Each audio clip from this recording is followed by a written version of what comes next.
Hi guys, and welcome to Calm Night Radio channel. Tonight we step into a damp Irish dawn where the fields look ordinary at first glance, yet hide a quiet disaster under their leaves, and you have to wonder how a landscape so green can feel so close to the edge of ruin. You smell wet earth, turf smoke, and stale oat bread. You hear a cartwheel groan somewhere beyond the lane. You feel cold mist settle on your sleeves as if the morning itself has doubts about what comes next. This is not the island of cheerful ballads and heroic postcards. This is a place where dinner can vanish in a season, where rent waits like a judge, and where America glimmers in the mind as a distant rumour with very good timing. So, before you settle into the story, take a moment to like the video and subscribe, and tell me in the comments your location and local time. Now, dim the lights, and you wake in rural Ireland in 1845 with a hunger already standing at the door. The first thing you notice is the smell. It sits low over the cabin and the yard, a mix of damp straw, ashes, wool, and potato earth. The scent should be ordinary, almost comforting. Instead, it feels uneasy. Potatoes have shaped your life so completely that you hardly think about them until something goes wrong. They fill the pit, the pot, the belly, and the day. They are breakfast, dinner, and the quiet promise that tomorrow will resemble today. Then the crop begins to fail, and ordinary life becomes a very fragile joke. You move through a countryside that still looks beautiful, which is a little offensive under the circumstances. The hedges are thick, the lanes twist softly between fields, rain beads on leaves as if nature is showing off. Yet beauty does not pay rent, and it definitely does not boil into supper.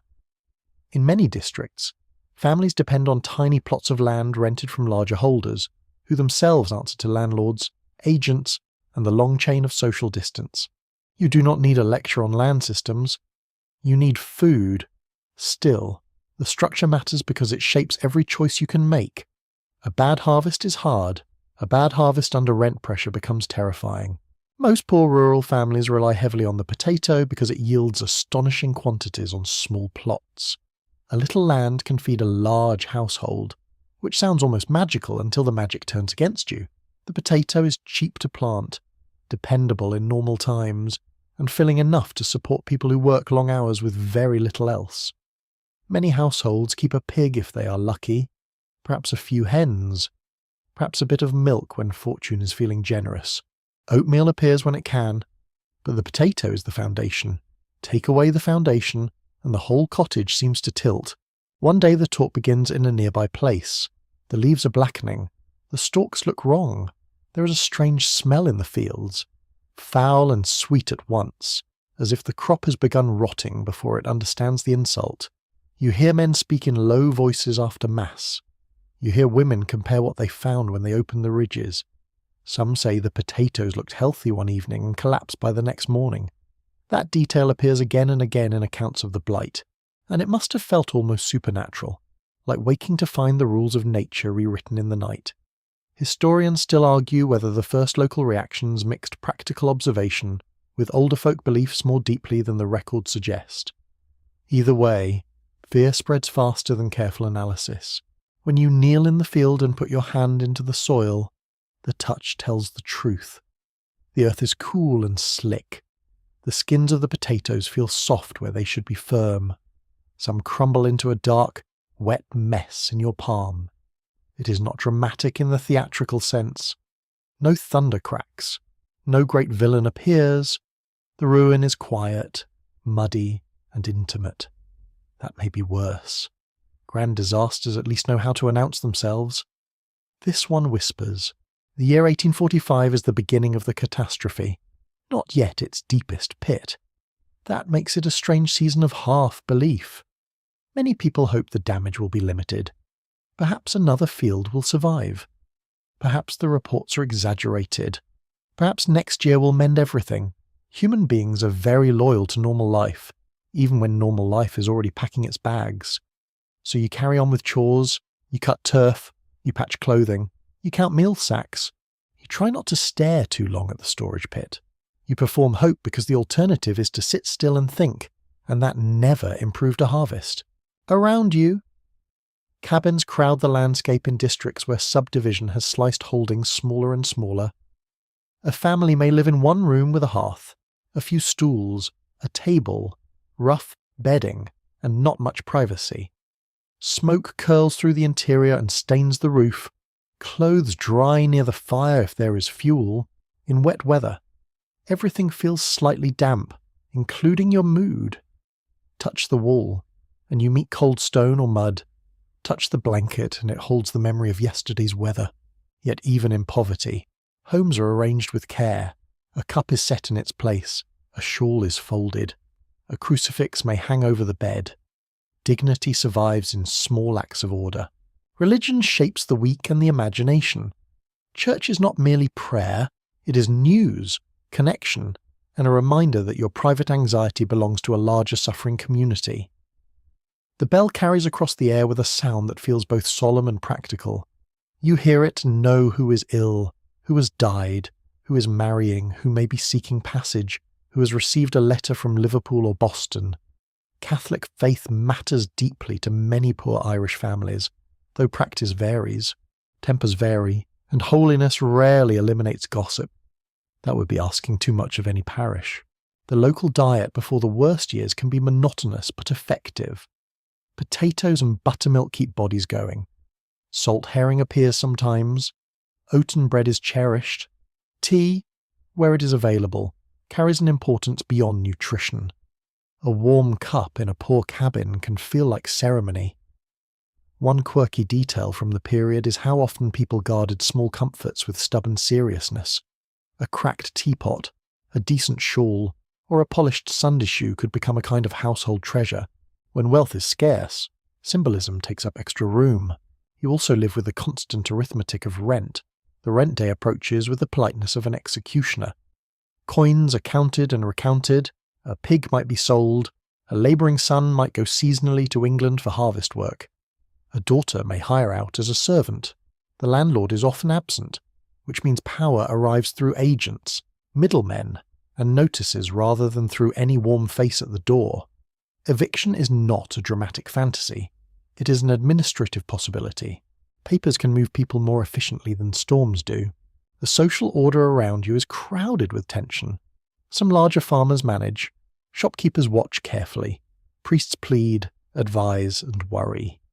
Relief discussions begin in some areas. Newspapers circulate reports that some trust and others dismiss. The British government, which governs Ireland, has officials debating trade, aid, public works, and what level of intervention is proper. Proper is an elegant word when used at a distance. It becomes less elegant beside an empty pot. Even at this early stage, the old argument haunts everything: how much should authority do, and how much should the poor somehow solve by being poor more creatively. You're not dealing only with hunger, you're dealing with uncertainty, which is more exhausting. A known hardship can be budgeted in the mind. Uncertainty leaks into every corner. Should you save the seed? Should you eat it? Should you sell belongings now or wait? Should you borrow from kin who have almost nothing themselves? Should you believe the man at the fair who says wages in America are high enough to buy meat every week? That kind of statement travels through a village with the force of a hymn. Meat every week. Imagine such luxury. Imagine also the man exaggerating wildly because he enjoys being listened to. America enters your mind before you ever see a ship. It arrives as talk. A cousin wrote from New York. A neighbour's brother reached Boston. Someone's son found canal work. Someone else vanished into the vast machinery of rumour and is now either prosperous, is dead, or both depending on who tells it. Letters from abroad can transform a room. They are unfolded carefully, read aloud, passed hand to hand. The paper itself seems exotic. The words carry impossible distances. In some letters, the writer claims wages that sound absurdly high by local standards. In others, the city is dirty, crowded, and cruel, but survivable. That last word matters most: survivable. Not everyone leaves because of the blight alone. Rural poverty, insecure tenancy, limited opportunity, and earlier patterns of migration already exist. The famine years turn pressure into motion. That distinction is important. Emigration is not invented in 1845. It becomes urgent, accelerated, and heartbreakingly widespread. Some head first to British ports, then onward. Some aim for Canada. Some hope for American cities where Irish networks can absorb newcomers, at least a little. The decision is rarely romantic, it is practical and terrible. At night the cabin changes character. The fire settles low. Ash glows red. Outside, wind moves through cracks and along the thatch with a faint whispering sound. You hear a cough from one bed, a murmur from another, maybe the restless scrape of a stool on the floor. The smell of smoke deepens. Moisture cools the air. In darkness, the mind becomes crowded. You think of land, food, debt, passage money, the sea, and relatives whose names are spoken with equal parts pride and ache. You picture America's streets, ships, and endless loaves of bread because the imagination is hungry too. Some households debate departure in careful tones, as if speaking too boldly might offend fate. Who would go first? The strongest son, the daughter with service skills? The parents cannot all travel. The smallest children might not survive the journey. Old people may refuse to leave the place where every ditch and hill carries memory. That is another cruelty of the era. A country can become unlivable while still being beloved. You can love the rain on the fields, the language in the lanes, the shape of the hills at dusk, and still know that affection is not edible. There is also pride to wrestle with. Leaving can feel like failure, betrayal, or surrender. It can also feel like courage, depending on the hour. One minute you think emigrants are brave.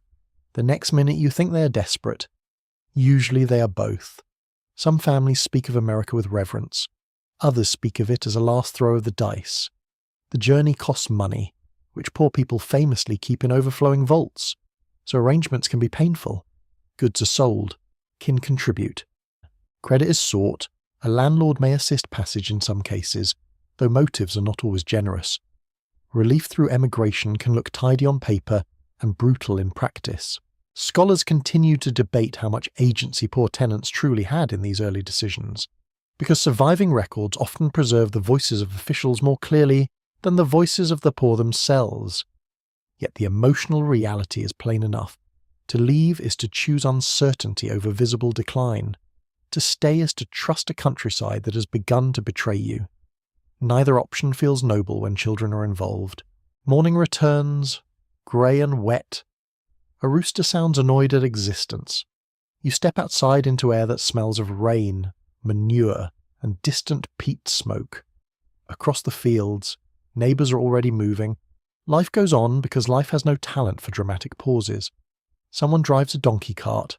Someone shakes out linen. Someone inspects a patch with the expression of a person asking soil for honesty.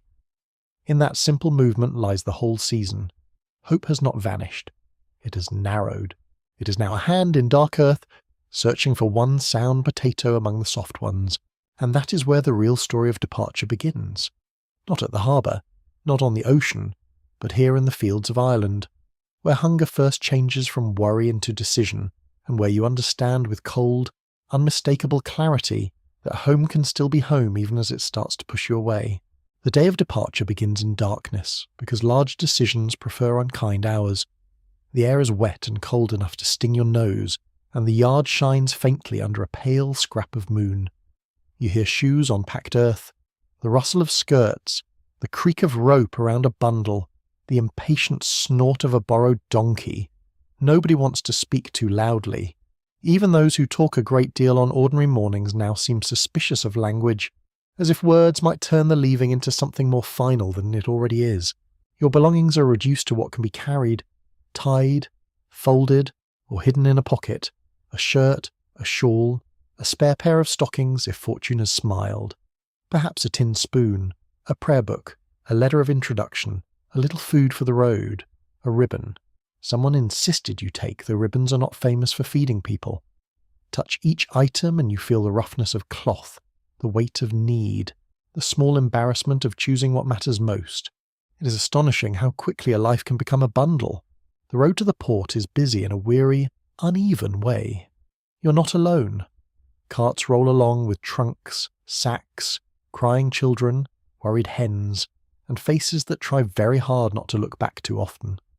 Boots strike mud, Wheels catch in ruts. Rain drifts in and then stops, only to return just as you think the sky has finished being rude.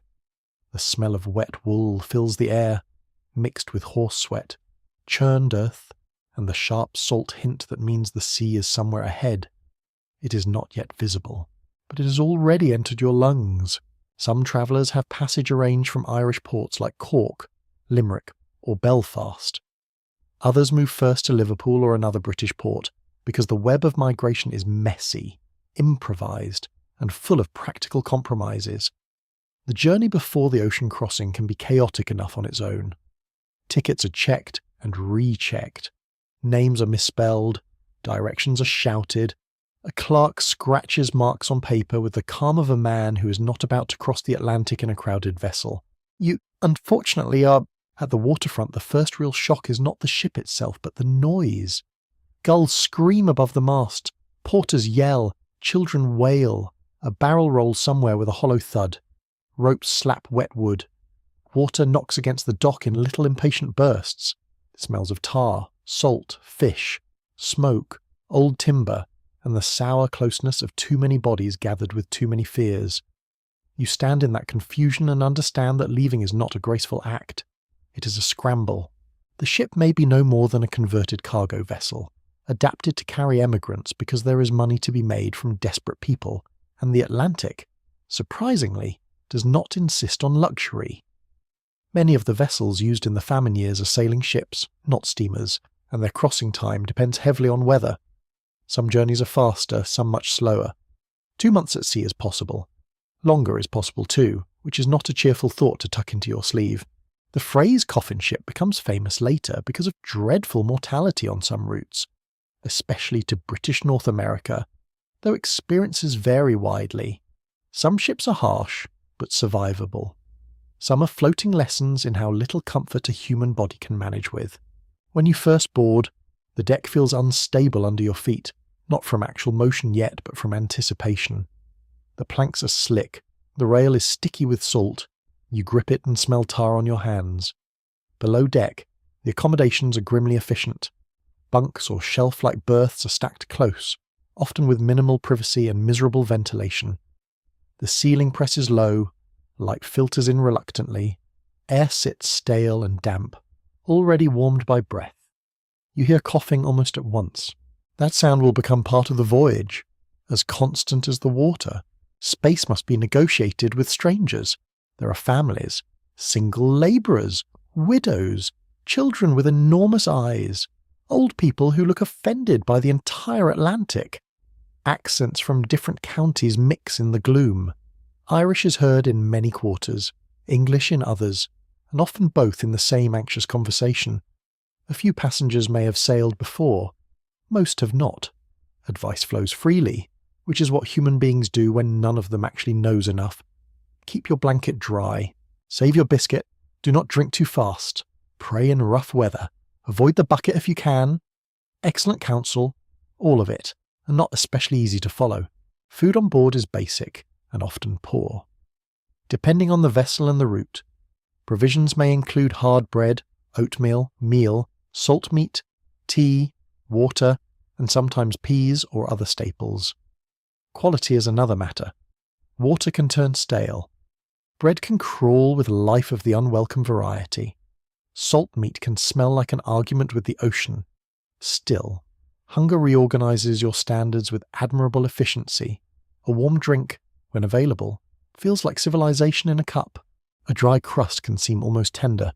There is usually cooking of some kind, though facilities are limited and tempers rise around them. People wait with pots, guard their portions, count their fuel, and try not to quarrel more than necessary. Try is doing excellent work in that sentence. Crowded ships are not famous for bringing out the finest philosophical patience. A mother needs hot food for a child. A labourer insists he queued first. Someone elbows forward. Someone mutters a curse. Someone begins praying with remarkable volume. The strange thing is that solidarity and irritation can live side by side. People share a spoon 1 hour and snap at each other the next. Then the ship pulls away, and the land begins to recede. This moment lands differently for each passenger. Some cry openly, some stare as if memorizing the shoreline by force, some refuse to look, which might be the boldest choice of all. The coast sinks lower, the details blur, green becomes grey becomes distance. Wind hits your face with a wet chill and tastes of salt. There is no trumpet announcing the great immigrant adventure. There is only a shoreline withdrawing from your life. Seasickness arrives quickly for many. The first heavy rolling of the ship turns stomachs into traitors. The deck tilts, then rights itself, then tilts again with the calm persistence of a bully. Below deck, the air grows foul with vomit, sloshing water, damp bedding, and bodies too sick to care about dignity. You lie on hard boards, or sit hunched with eyes closed, and discover that the Atlantic can make you long for solid dirt with embarrassing intensity. Even the muddiest road in Ireland now seems like a luxury promenade. Sleep is broken and shallow. Timber creaks around you in the dark. Rope strains overhead. Waves strike the hull with a thudding rush that sounds, at moments, almost conversational. A baby whimpers. Someone snores. Someone retches into a bucket with the tired drama of a person who has retched far too often to remain theatrical. The blanket beneath your fingers is damp. Your neck aches. Your mouth tastes sour. Time loosens its shape at sea. Morning and night still exist. But days begin to smear together like rain on glass. Disease is the quiet terror that shares the voyage. Typhus, dysentery, fever, and other infections thrive where people are crowded, stressed, undernourished, and poorly washed. Ventilation matters enormously, and many vessels do not provide nearly enough of it. Some captains are stricter about cleanliness and deck time. Some are careless. Some surgeons are present on certain routes or under certain regulations, though treatment options remain limited by modern standards and common sense occasionally takes shore leave. Historians still dispute how much reported ship mortality was shaped by route, season, enforcement, and selective record-keeping. What nobody disputes is that illness could move through a vessel with frightening speed. Children experience the crossing in their own way. Some adapt with surprising elasticity. They play with scraps of string, peer through cracks toward the light, and ask questions no adult wants to answer honestly. Others weaken fast. A hot forehead under your hand is enough to turn your blood cold. Mothers rock babies through endless hours.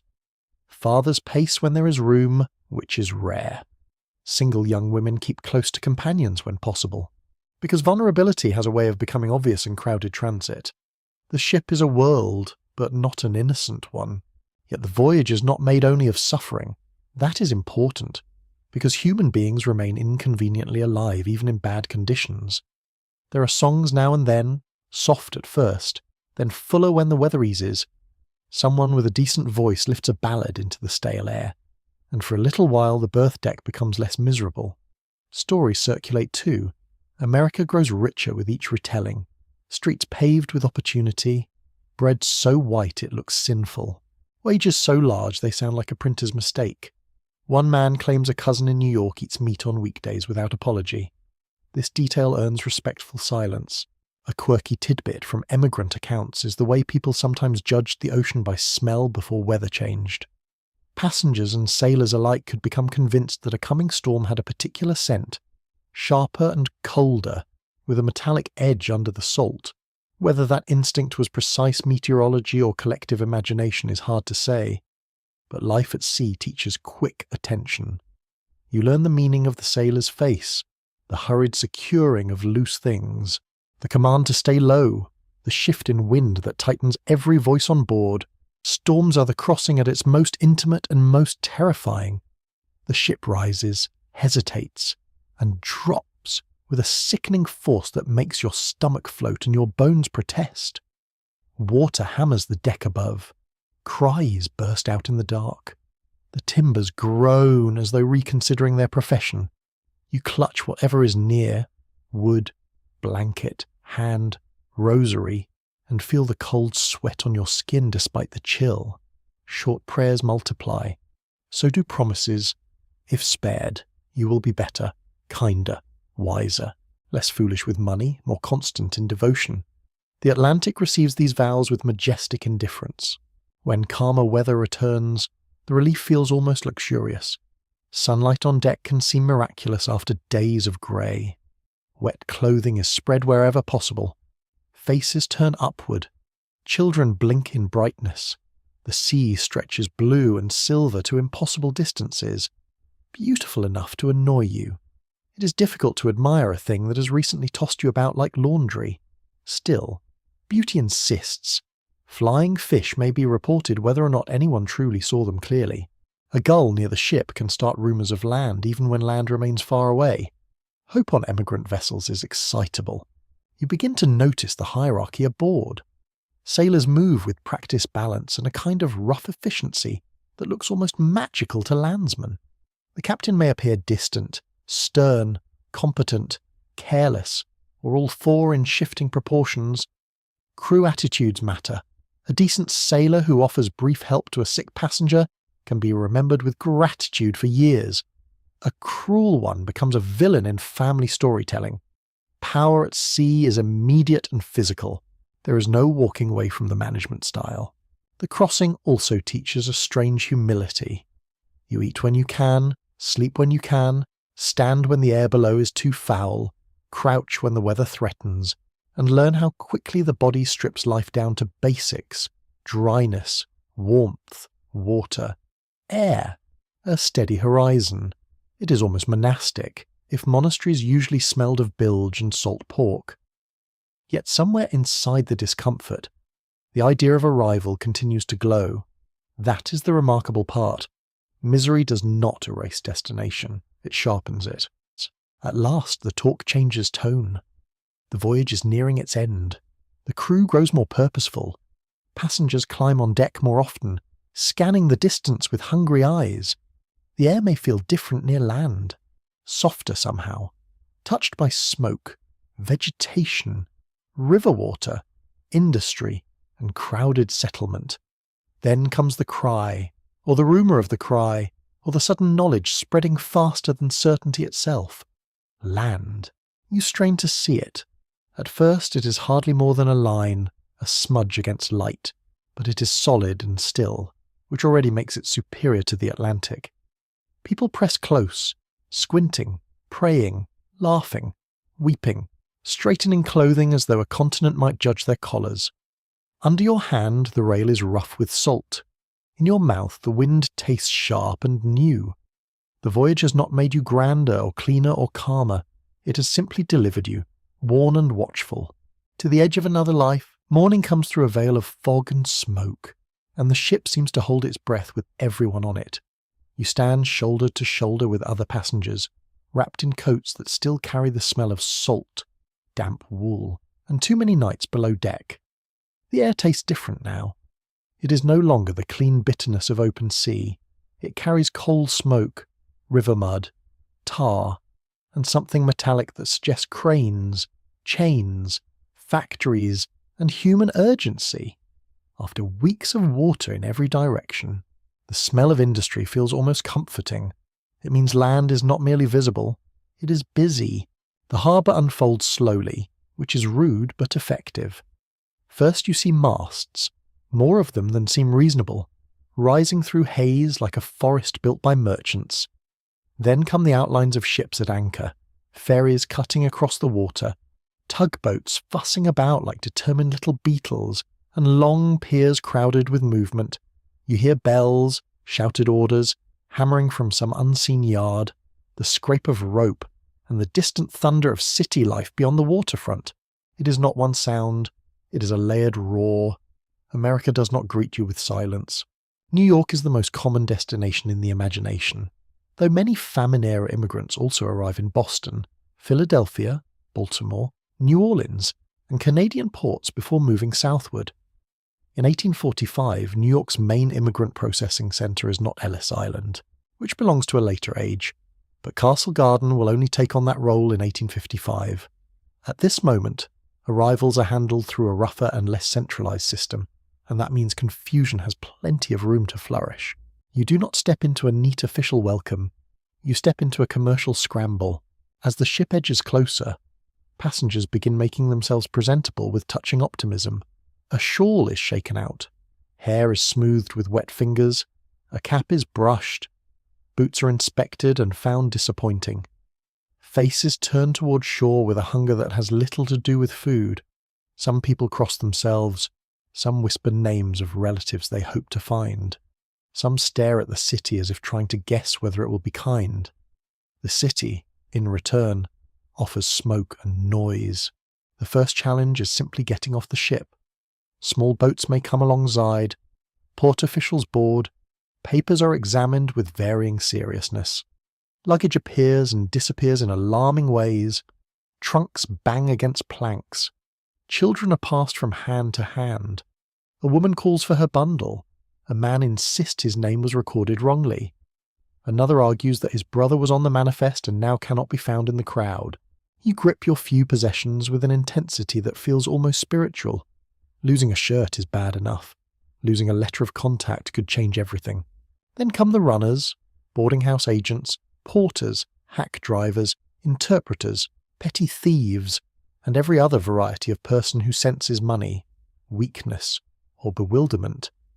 Newly arrived immigrants are valuable prey because they do not know the city, the prices, the honest faces, or the dishonest ones pretending to be honest. Some men offer help with luggage and then charge absurd amounts. Others promise clean lodgings and deliver misery. Women travelling alone or with children must judge strangers instantly, which would be easier if strangers came labelled. They rarely do.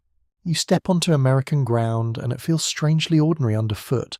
Not golden, not dramatic. Just planks, stone, mud, and a press of boots. Yet your body notices the change anyway. The earth does not roll. The horizon stays still. The smell of horse manure joins the coal smoke. Carts rattle past. Dock workers haul crates with the brisk indifference of men who have seen thousands arrive and do not plan to pause for your private emotional milestone. In a way, that indifference is part of the shock. You've imagined arrival as a climax. The city treats it as traffic. The waterfront itself is a lesson in hierarchy. Wealth passes nearby in better coats and better carriages. Merchants move with quick purpose. Sailors laugh too loudly. Labourers strain under burdens that look painful even from a distance. Poor immigrants cluster with their bundles and children, trying not to appear lost while being unmistakably lost. This is where you begin to understand that America is not one thing. It is layers. Opportunity and contempt can occupy the same street. So can charity and swindling. Language offers both comfort and trouble. English is widely spoken, of course, but accents matter more than you might wish. Irish speech marks you quickly. Gaelic speakers can feel especially exposed. A question asked at speed by a harbour official may leave you blinking. A city native may mock your pronunciation before answering. Yet familiar voices appear too. You hear Cork, Mayo, Donegal, Clare. County names drift through the dockside crowd like small lifelines. A stranger from home is not family, but in a new city. The distance between stranger and ally becomes pleasantly short. One mainstream fact of immigrant arrival in these years is that chain migration matters enormously. Many new arrivals are not coming blind into the Republic. They carry an address, a parish name, a workplace rumour, or at least the knowledge that some cousin's neighbour's nephew once found a bed in 5 Points or South Boston. Those scraps of connection are practical treasure. A folded letter in a pocket can be more valuable than a coin, because it points you toward people who might not cheat you immediately. The bar for trust is low, but not absent. Still, the city feels overwhelming. Buildings rise taller than many rural newcomers have ever seen. Shop windows display goods with almost theatrical abundance. Meat hangs in view. Bread appears in stacks. Tinware glints. Printed notices flap. Street vendors cry their wares in voices strong enough to argue with church bells. For a person arriving from famine-touched districts, the abundance can feel both marvellous and insulting. There is food here. So much food, and yet it belongs to someone else until you find money. The streets near the docks are rarely clean. Mud mixes with refuse, ash, animal waste, rotting vegetable matter, spilled liquor, and the general damp filth produced when too many humans live close together without a modern sanitation plan. Your boots collect half the harbour by noon. The smell rises thick in warm patches and recedes near the river Wind. You feel the grit of city dirt on your cuffs, the brush of strangers against your shoulder, the jolt of carts passing too close. Rural poverty had its own hardships, but urban crowding is a new kind of assault. Here the air itself seems in a hurry. There is a curious emotional split in these first hours. Relief keeps breaking through. You survive the crossing. That is no small thing. Your feet are on land. The water is behind you. Even a bad city street can feel like a blessing after a stormy berth deck. At the same time, fear arrives fresh and sharp. Where will you sleep? Who will meet you? What if the address in your pocket is wrong? What if the relative moved? What if nobody came because the letter never reached them? Historians still dispute how often family reunion stories in later memory were tidied into smoother narratives than the evidence supports. Real arrivals were probably much messier, with missed messages, wrong docs, and long anxious searches. Some arrivals are met by kin who come bustling through the crowd with embraces, tears, laughter, and practical advice delivered at alarming speed. You get kissed, scolded, inspected, and told to mind your bag all in one breath. These reunions are powerful because they make the city shrink at once. A familiar hand on your sleeve is worth half a map. Other arrivals are not met at all. They stand in the moving crowd with a paper in hand and a dreadful stillness in the chest. You watch faces. None stop. The city continues being itself. A quirky detail from many immigrant stories is how often first impressions fastened on hats. Tall hats, shiny hats, battered dock caps, bonnets trimmed beyond all reason, policemen's headgear, clerks with carefully brushed brims. To rural newcomers, urban dress could look like a whole separate language, especially among Americans determined to appear prosperous. You can judge a city by its hats, apparently, and the judgment is usually that it takes itself very seriously. Transport within the city can become its own trial. Hack drivers circle like gulls, quoting fares that vary according to your accent and your confusion. Porters offer to carry trunks and vanish around corners. Cheap omnibuses exist on some routes, but knowing where they go is another matter. Walking may be the safest choice if you have the address and the stamina, though after a sea crossing your legs may still feel uncertain, and the traffic seems designed by people who dislike pedestrians. Horses snort, wheels spray mud, and drivers shout with operatic conviction. As you move away from the docks, the city reveals neighbourhoods in quick succession. Commercial streets hum with trade. Tavern doors open and release bursts of heat, talk, and sour drink. Church spires rise above roofs blackened by smoke. Children race through alleys with the confidence of creatures born to chaos. Laundry hangs between buildings in strips of white and grey. Signs advertise lodgings, employment, medicines, imported goods, cheap meals, and improbable cures. America, it turns out, is very keen to sell you something before you have unpacked. Religion offers one of the first stable landmarks. Catholic churches and parish networks draw Irish newcomers because they provide not just worship but information, contacts, and a sense that someone nearby understands your life without needing a full explanation. The bells sound different in a big city, muffled by buildings and wagon noise, yet still clear enough to cut through confusion.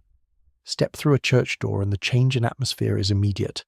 Wax, old wood, damp stone, low voices, outside, the street hustles, inside. Breath slows a little. Nativist suspicion already exists around you, even if you do not yet feel its full force.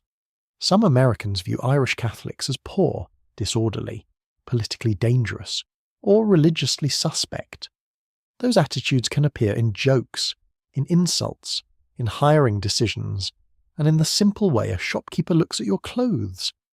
But on the day of arrival, prejudice is often less theatrical than exploitation. The city has practical ways to remind you that ignorance is expensive, a false coin, a padded bill, a misleading direction, a boarding house worse than promised. Welcome to the Republic.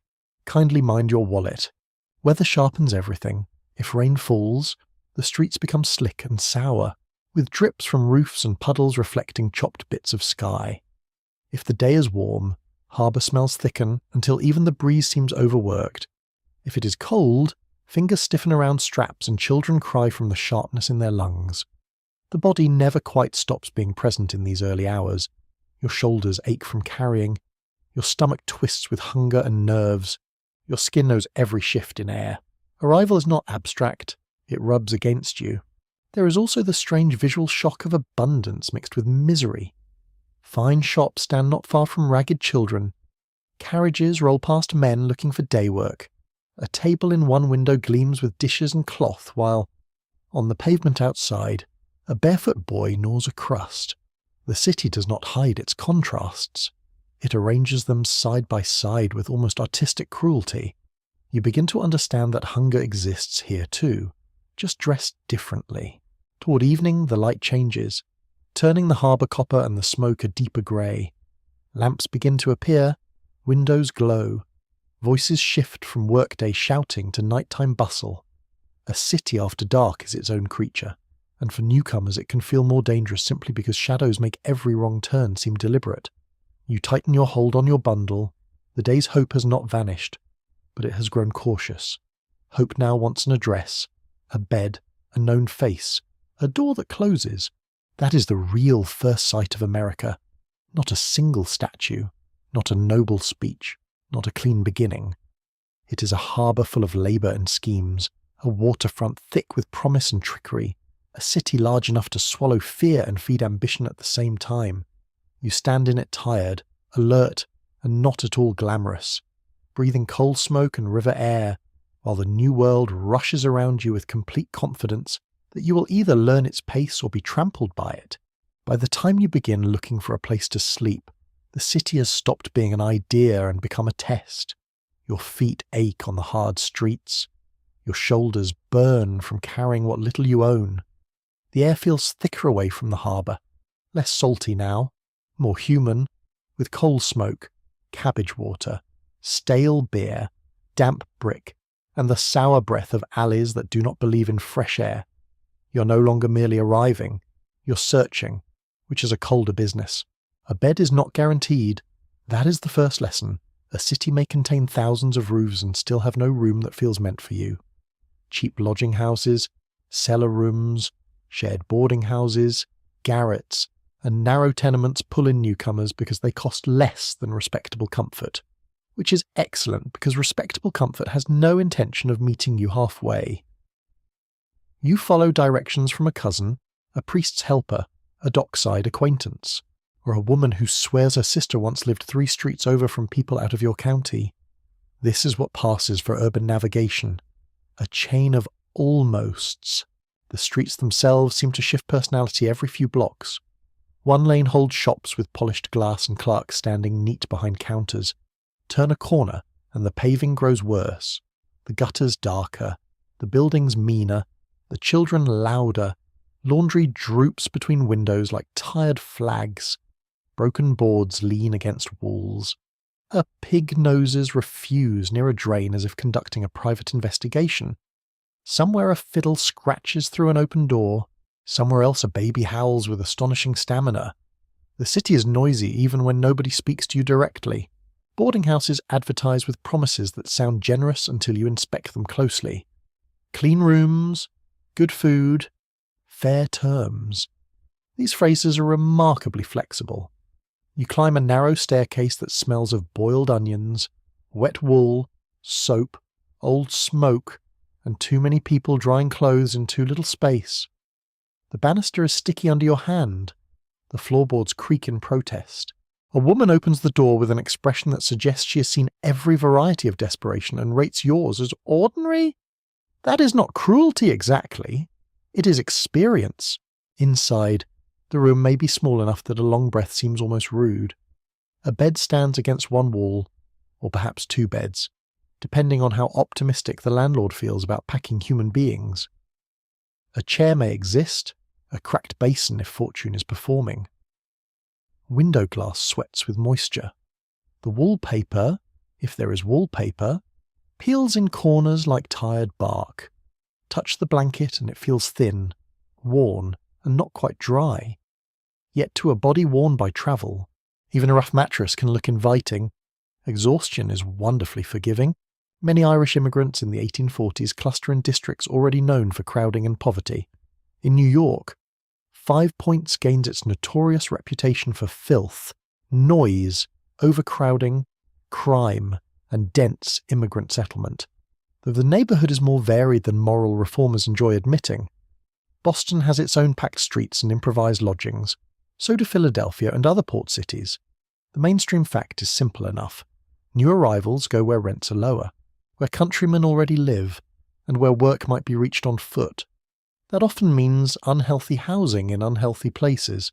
You learn quickly that privacy is a luxury item. Beds are shared. Rooms are shared. In some houses, entire families occupy spaces that would barely satisfy a prosperous person's trunk. Lodgers come and go at odd hours according to work schedules. A man on night labour surrenders the mattress at dawn to someone else finishing a different shift. Children sleep across the foot of the bed or on pallets of straw. A cough from one corner belongs to everyone by midnight. So does a quarrel. Cellar dwellings are among the bleakest options. Descend a few steps below street level, and the air changes at once. It turns colder, wetter, and heavier. Moisture beads on stone. The smell is earthy, mouldy, with sewage never far away. Light seeps in reluctantly through small windows near the pavement, where boots pass above and cartwheels rattle by with insulting indifference. In heavy rain, water can creep or pour inward, depending on the mercy of the drains. You place a hand on the wall and it feels clammy, almost alive. Some cellars hold whole families because the rent is marginally lower. Lower, in this context, is not the same as humane. Garret rooms under the roof offer a different misery. They are stifling in summer, freezing in winter, and reach by stairs that seem designed to test your lungs. The roof timbers slant low. A careless rise from bed can meet a beam with embarrassing force. Rain taps overhead, then hammers, then leaks.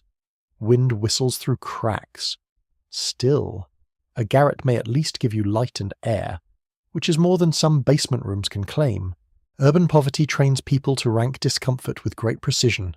Damp but bright. Crowded but cheap. Farther walk, cleaner room. The mind becomes a little ledger. Women who keep boarding houses occupy an important place in immigrant life. Some are widows making a living. Some run respectable homes under difficult conditions.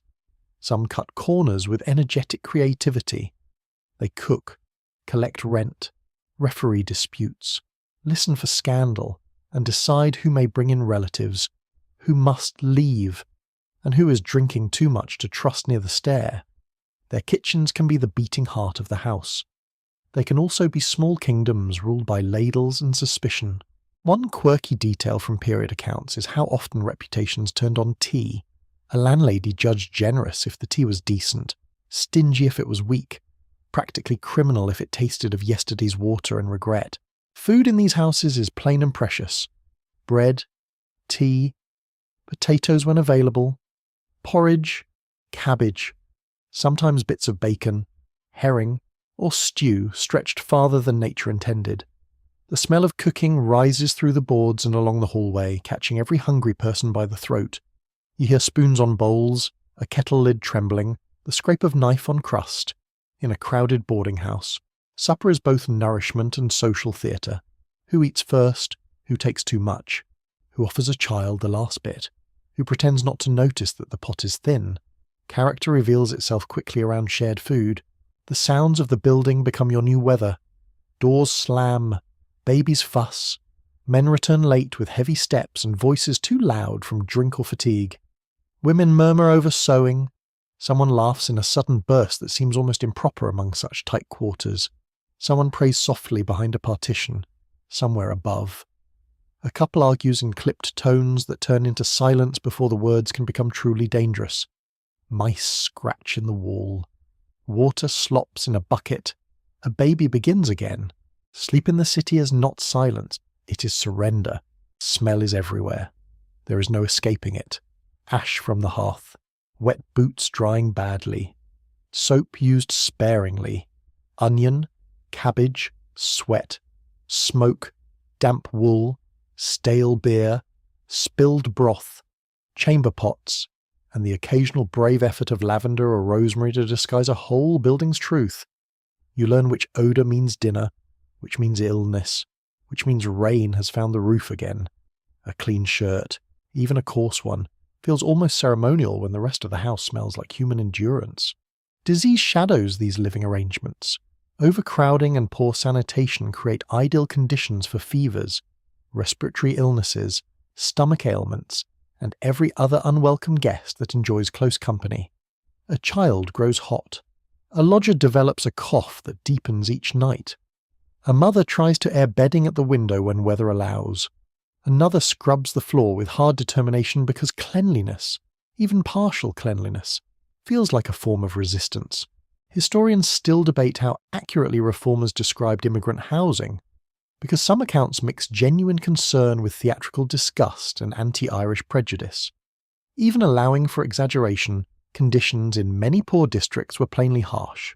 Children adapt with alarming speed. They learn the stairs, the corners, the shortcut through the yard, the household rhythms, the places where scraps of wood can become toys and where puddles are deep enough to splash on purpose.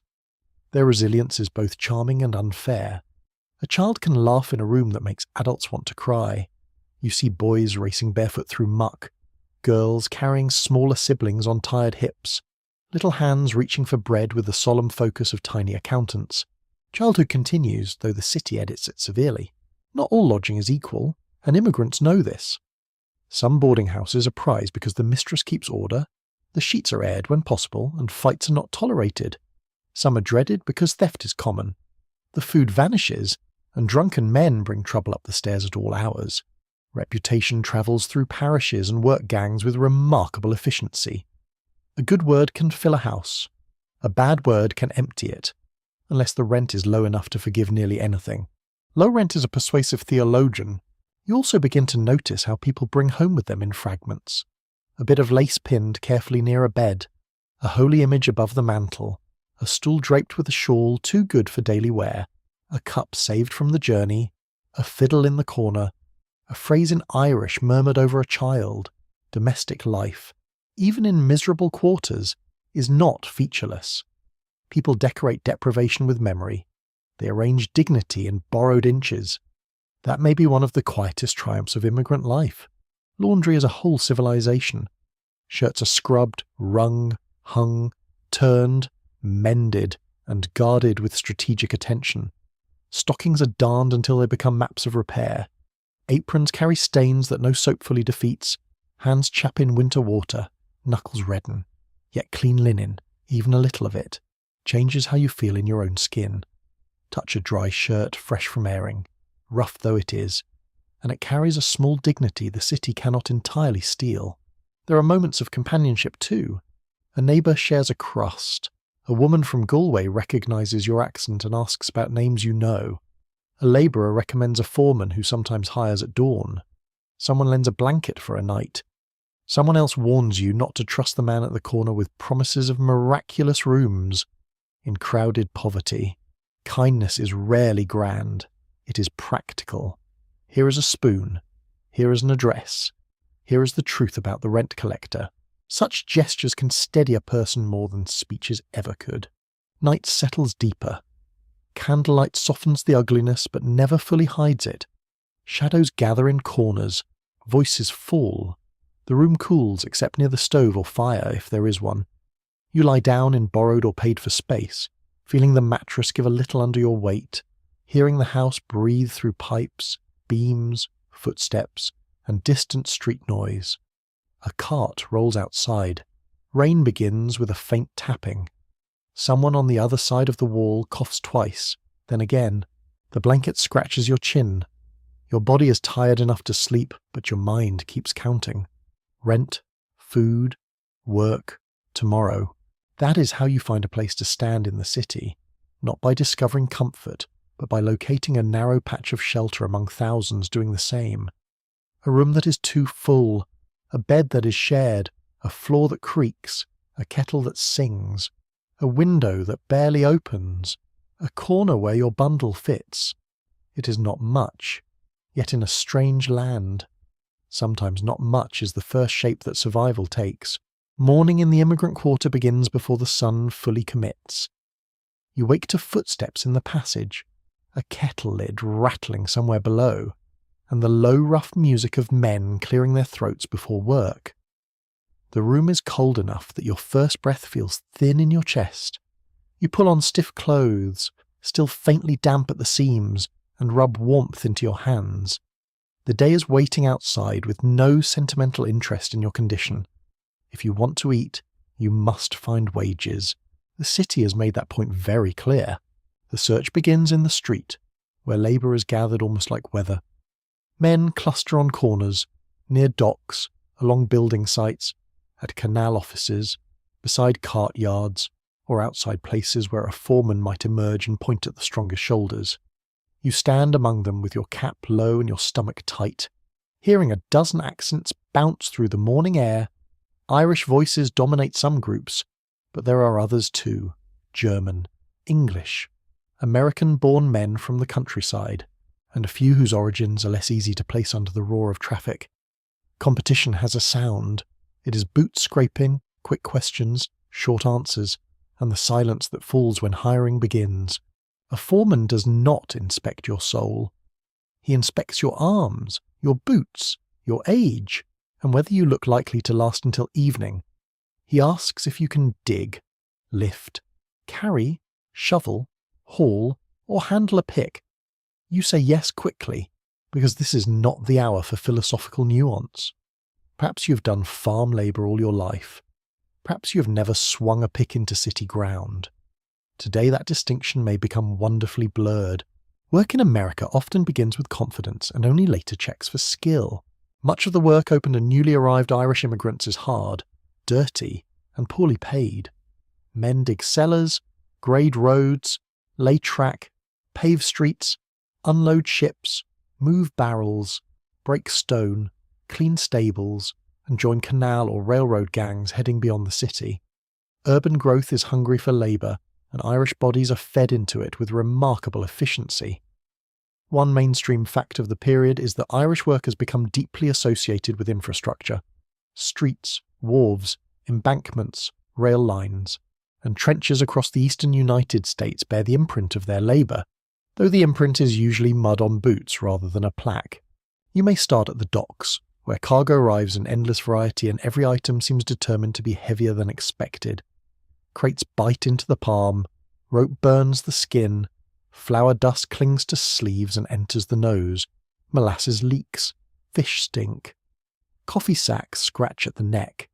The air is thick with river damp, shouting, tar, horse sweat, and the hard metallic bang of loading gear.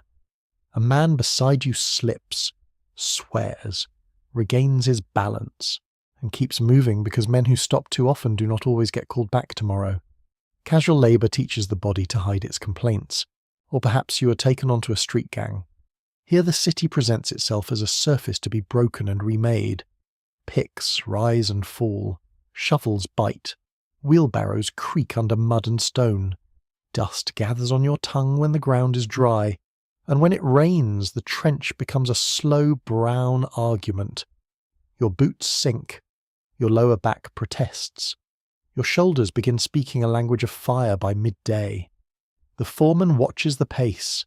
A slower man is noticed. A talkative man is noticed. Being noticed is seldom desirable unless you're saving someone from a falling load. Wages matter with painful exactness. A day rate may sound respectable when spoken aloud, then shrink alarmingly once food, lodging, fuel, and small necessities take their share. Some jobs pay better than others, but irregularity stalks all of them. Rain stops building, a ship delay stops unloading, a foreman's cousin arrives and somehow your place vanishes. Payment may be daily, weekly, or late enough to inspire ugly thoughts. Coins are counted in the hand before being counted again in the mind. Rent waits, bread waits, everything waits for wages. Women face a different labour market, narrower but equally demanding. Domestic service is one of the most common avenues for Irish immigrant women, especially the young and unmarried. You may enter a household as a cook, maid, laundress, nursemaid, or general servant. which usually means all jobs at once with little ceremony between them. The work begins early, ends late, and includes hauling coal, carrying water, scrubbing floors, blacking grates, washing children, peeling vegetables, and receiving instructions from a mistress who may believe the universe arranged itself for her convenience. Service offers wages and sometimes board, which is no small thing. It also offers loneliness, surveillance, and aching feet. The feel of servant labour stays in the skin. Soap dries the hands. Lye bites. Hot water reddens wrists. Heavy pans drag at the arm. Staircases multiply like a moral test. You move through kitchens full of steam, grease, onion, yeast, and roasting meat that is not usually meant for you in generous portions. Bell pulls summon. Boots on polished stairs must be quiet. Linen must be whitened, ironed, and folded with care. Employers often prize Irish women as hard-working and reliable, while also complaining endlessly about their manners, speech, religion, or supposed stubbornness. Admiration and prejudice are roommates in many American households. Laundry work deserves its own hymn of exhaustion. Shirts are soaked, scrubbed, boiled, rinsed, wrung, blued, dried, sprinkled, and ironed with a seriousness bordering on warfare. Steam fogs the windows, wet fabric slaps against basins, irons hiss. The room smells of soap, starch, damp cloth, and scorched cotton when things go wrong. A strong back matters, so do strong wrists. A laundress can earn money, but she pays for it with heat, cracked skin, and weariness that settles into the bones like a permanent tenant. For men, heavy labour often comes with a culture of rough companionship. You share tools, curses, bits of tobacco, crude jokes, complaints about the foreman, and speculation about which gang pays best. A lunch break might mean bread, cold potatoes, perhaps a bit of cheese or bacon if you're lucky, eaten sitting on planks or stones with dirt under your nails and sweat drying on your shirt. The city sounds different from a work site. Hammering rings nearby, horses stamp, wheels grind. Someone sings half a verse and forgets the rest. Men talk about wages, politics, landlords left behind, priests, weather, and whether America is truly worth the trouble. The answers vary by the hour. Danger is ordinary. That is perhaps the harshest truth.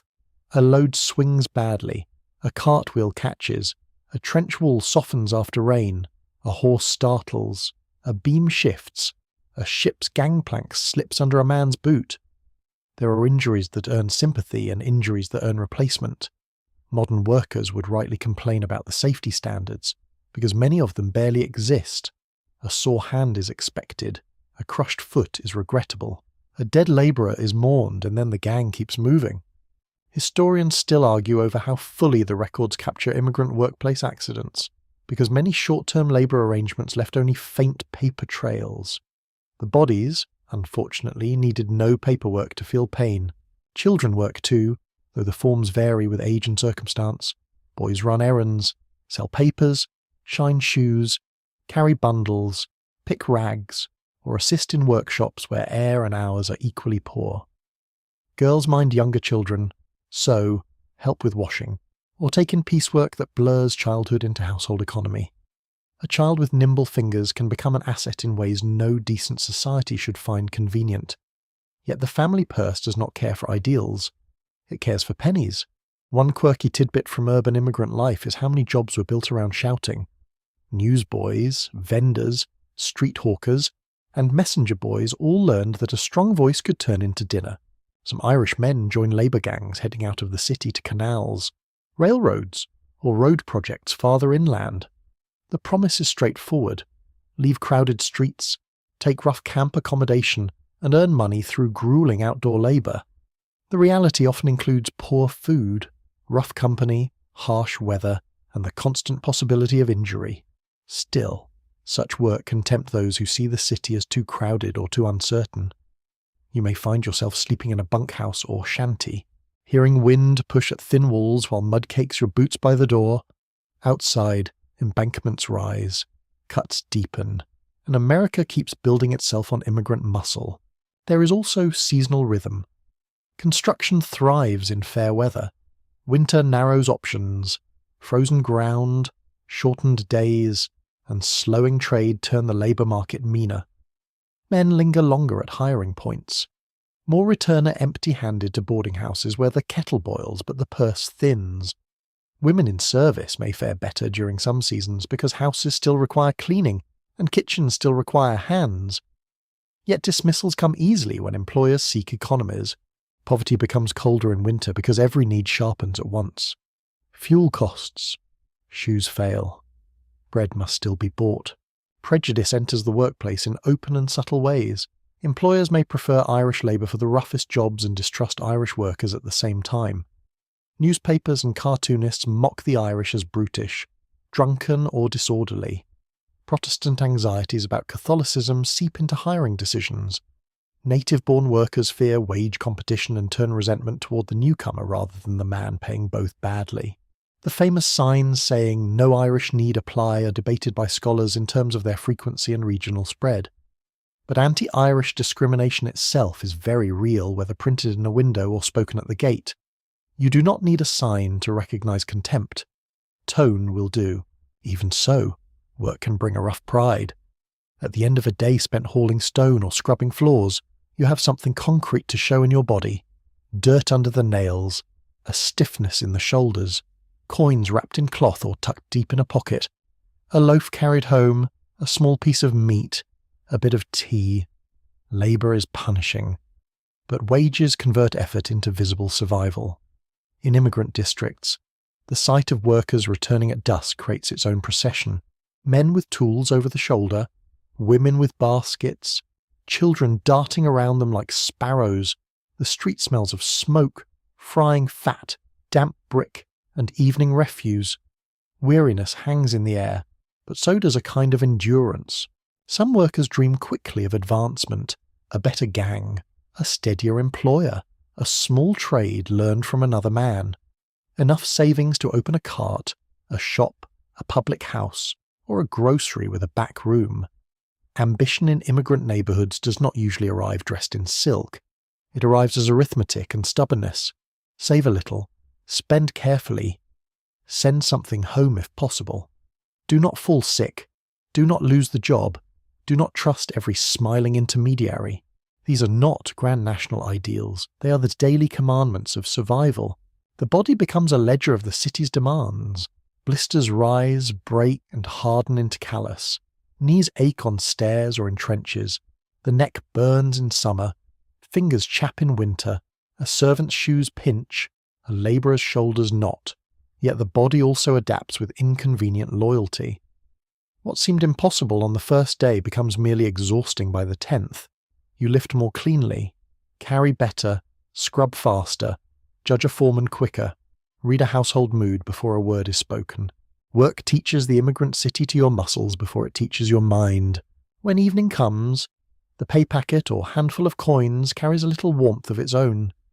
You feel it through cloth, a small, heavy reassurance against the uncertainty of tomorrow.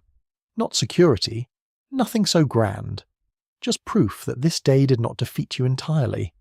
Back in the boarding house or kitchen corner, tea steams, bread is cut, and the room fills with the smells of supper and damp clothing. Conversation turns to who was hired, who was cheated, who heard of openings on the river, who knows a family wanting a maid, who says the railroad pays better upstate, who says that is nonsense. The city never stops bargaining. That is what work means for the new arrival. It is not a shining ladder waiting politely by the dock. It is a scramble of muscle, fatigue, discipline, luck, and hunger. You build streets you may never own, clean rooms you will not inhabit, lift cargo you will never use, and turn your strength into rent money one day at a time. America offers wages, yes. It also asks for your back, your hands, your time, and a great many quiet sacrifices before breakfast.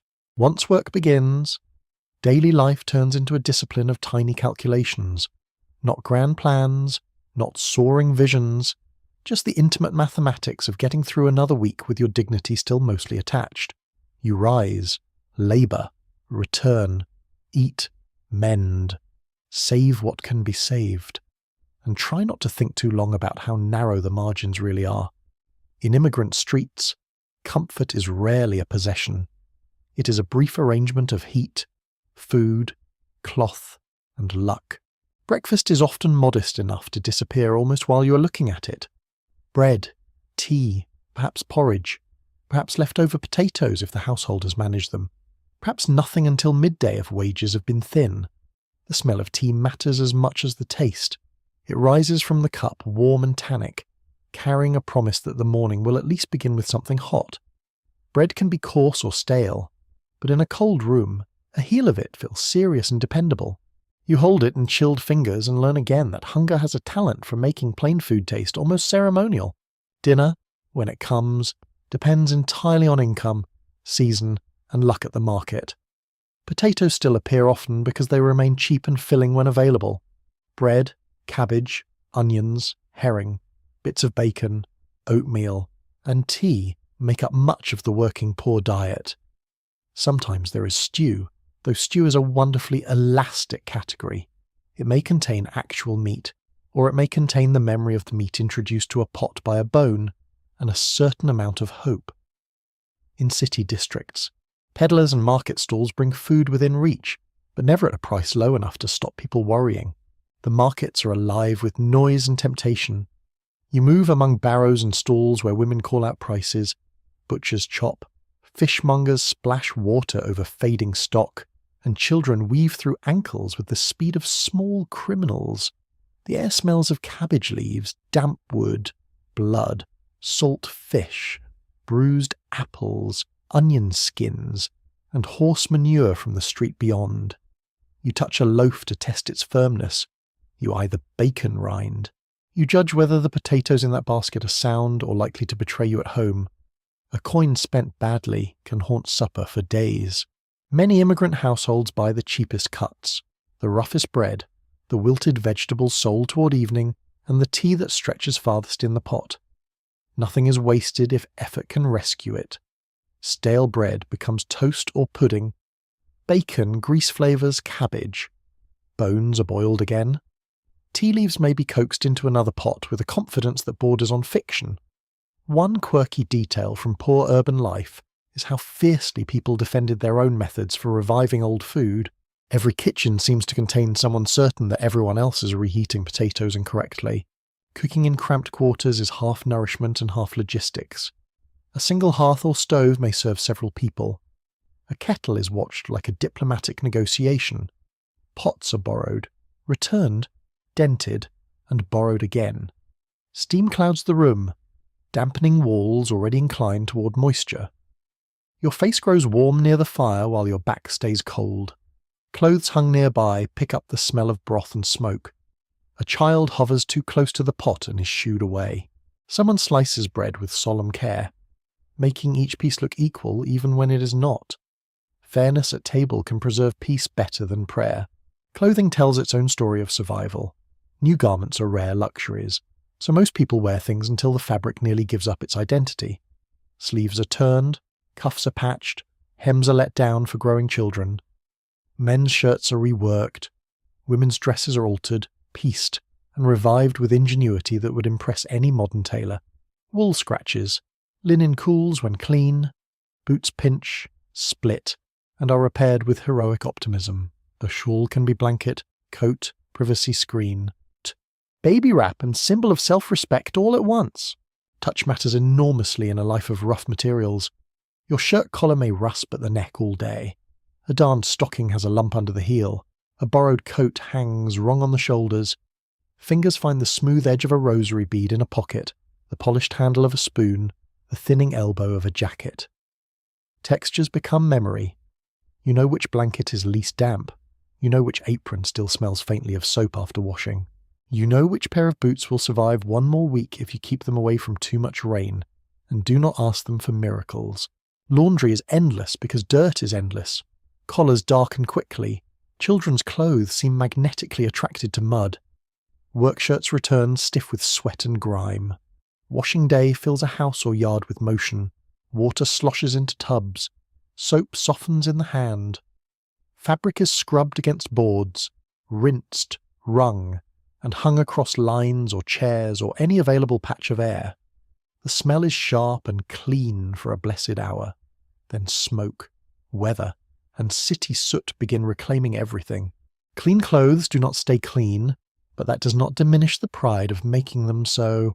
Beds and bedding are another quiet battlefield. Straw mattresses must be shaken or replenished. Sheets, if present, are aired when weather allows. Blankets are treasured, especially in winter, even when they itch like a theological punishment.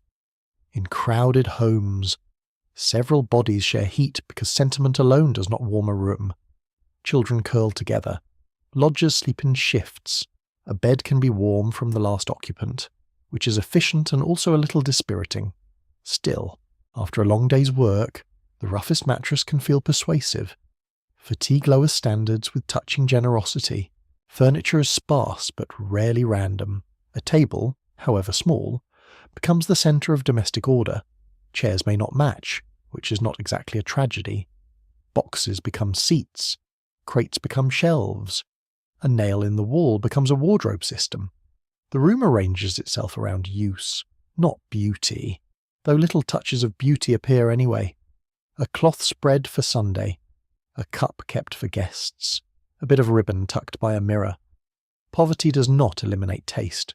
It simply forces taste to express itself through very small victories. Children learn household economy almost by breathing it in.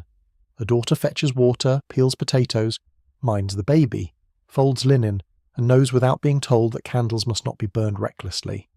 A son carries coal, runs errands, saves string, and understands that boots must be taken off carefully if they are to outlast the season. Play survives, because childhood is stubborn, but play shares a room with duty. A wooden spool becomes a toy. A crust becomes a snack. A corner becomes a kingdom until an adult needs the corner for work. Sunday brings a different rhythm. Clothes are brushed. Faces are washed with greater determination. Hair is combed.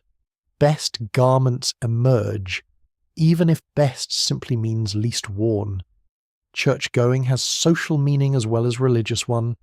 It is a chance to appear respectable, to see neighbours, to trade news, to judge and be judged with proper human thoroughness. The smell of soap is more noticeable on these mornings. Boots are wiped, hats are adjusted. A decent appearance on Sunday can steady the spirit for the rest of the week. Tea deserves respect in this world. It is warmth, pause, sociability, and routine in one cup. In many poor Irish households, tea becomes a daily anchor even when money is tight. Sometimes to the annoyance of reformers who think the poor should consume virtue instead. Yet tea provides comfort, and comfort has practical value. The hiss of water heating, the dark leaves unfurling, the steam against your face, the cup warming your palm, all of it softens a day sharpened by labour. There are fierce opinions about strength, timing, and whether a second brew is acceptable. It is acceptable if you're poor enough and honest enough to admit it. Candles and fuel are always on the mind. Fire gives heat, light, and the ability to cook, which makes it just shy of sacred.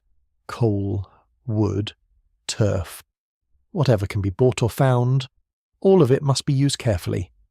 A room without fire in winter acquires a damp cruelty that creeps into blankets and bones. Breath fogs in the air, fingers stiffen, children huddle close.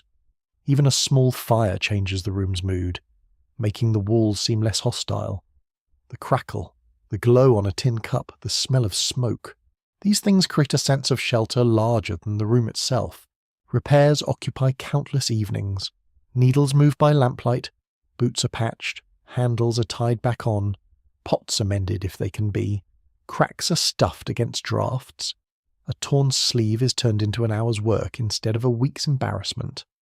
Historians still disagree on how fully surviving accounts capture the resourcefulness of working-class homes, because observers often noticed only the dirt and not the skill required to manage life inside it. Yet resourcefulness is everywhere once you look closely. Survival is not passive. It is labour performed indoors. A small luxury can carry absurd emotional weight, a dab of butter, a bit of sugar, a ribbon, a newspaper bought second-hand, a slice of decent meat, a child given an orange at Christmas time. One odd little pleasure noted in many immigrant homes is the polishing of things with no market value at all. A spoon rubbed bright, a pair of boots blacked carefully, a teapot shined. Such acts are not foolish. They announce that hardship has not completely taken command of the household spirit. Neighbours matter because nobody can maintain this balancing act entirely alone. Salt is borrowed. A kettle is lent. A woman next door watches a child while another goes to market. Someone knows where cheaper coal may be had. Someone else shares a recipe for stretching soup respectably. Advice travels through walls as easily as noise. So do arguments, unfortunately. Yet the closeness of city life, for all its irritations, creates practical webs of help. You may not choose your neighbours, but you learn their rhythms, their coughs, their kindnesses, and their weaknesses with impressive speed. Even the smallest routines help preserve identity. A prayer before bed, a table crossed before a meal, hair braided the same way as at home, a song hummed under the breath while scrubbing, a story told to children in a familiar cadence. These things do not fill the cupboard, but they keep the household from becoming merely a machine for survival. They give shape to the day. They remind you that poverty is a condition, not a complete description of a person. So life narrows into necessities and still somehow remains human. Bread is cut, tea is poured, stockings are mended, blankets are shared, soap stings the hands, smoke clings to the curtains, boots dry badly by the fire. Children sleep. Adults count coins. The room is small, the meal is plain, the labour is constant. And yet within those tight walls an entire world is maintained by patience, thrift, pride, and 1,000 ordinary acts that keep want from having the final word. You do not have to spend long in the city to discover that hunger is only one of the things you have brought with you. You have also brought your accent, your religion, your clothes, your habits, and all the little signals by which strangers decide what sort of person you must be. America notices these things with impressive speed. Sometimes it notices with curiosity. Often it notices with contempt. You feel it in the pause before an answer, in the narrowed look from a shop counter, in the laugh that lands half a second too late to be innocent. The street is where prejudice first becomes physical. A remark tossed from a doorway, a mimic of your speech, a muttered word as you pass. The city has an endless appetite for classifying people, and the Irish arrive already labelled by many native-born Americans as poor, disorderly, superstitious, drunken, and dangerously Catholic. It is a tidy bundle of judgments, very convenient for people who have no intention of knowing you. You can scrub a floor until your fingers crack and still be called lazy by someone who has never bent to your labour. Religion sits near the centre of this suspicion. To many Protestant Americans in the 1840s, Catholicism is not just another form of worship. It is imagined as foreign, authoritarian, priest-ridden, politically suspect, and somehow incompatible with Republican virtue. You may walk into a church and find comfort. Someone else looks at the same church and sees conspiracy. A rosary in your hand, a medal at your neck, a crucifix on the wall. These are not private items in the public imagination. They are read as clues. The wrong people think they have solved you with one glance. Anti-Catholic feeling had been present in American life long before the famine migration swelled Irish numbers. What changes is intensity. Larger arrivals mean greater visibility, and greater visibility means more opportunities for anxious native-born Protestants to panic in print, in sermons, in taverns, and in politics. Pamphlets circulate, newspapers issue warnings, rumours spread with that special confidence only nonsense can achieve. Priests are said to control minds. Convents are discussed as if they were dragon caves. The Pope, sitting an ocean away, somehow becomes an immediate local menace in the imagination of men who cannot manage their own municipal drains. You meet this atmosphere in small daily humiliations. A landlord asks too many questions once he hears your name. A mistress in service reminds you not to bring priestly ideas into the nursery, as if you had planned to tuck papal decrees into the baby's blanket. A clerk answers kindly until your accent thickens, then goes cool. A hiring man gives the better position to someone he considers more respectable, which often means more familiar. Respectability is a marvellous word. It can exclude half the world while sounding morally polished. One mainstream fact of the era is that nativist politics grow rapidly in response to immigration, especially Irish Catholic immigration. Native-born groups organise around fears that newcomers will undercut wages, corrupt elections, and obey bishops instead of American laws. These anxieties help fuel movements that later gather under banners like the Know Nothings. The name is almost comic, which would be more amusing if the consequences were not so real. Political hostility turns private prejudice into a public programme. It gives insult a meeting hall, on the street corner, the tavern, the workshop, and the newspaper page. Jokes do a great deal of damage dressed as light entertainment. The Irish are caricatured as ape-like, brawling, dirty, and incapable of self-government. Cartoons flatten whole communities into grotesque faces and crude bodies. Humour becomes a socially acceptable weapon. That may be one of the oldest tricks in history. Laugh at a group long enough, and some people begin to think they have disproved its humanity. A man who would feel ashamed to strike you may still enjoy a joke that lowers you by inches. You also learn that poverty itself is read as evidence of guilt. Ragged clothes are treated not as a symptom of hardship, but as proof of bad character. If you are poor, some assume you must have earned it through laziness or drink or ignorance. Never mind the failed crops, the forced migration, the brutal labour market, and the general inconvenience of arriving with almost nothing. This moral arithmetic flatters the comfortable. It allows them to treat fortune as virtue. Very efficient, very popular. Women carry these suspicions differently, but no less heavily.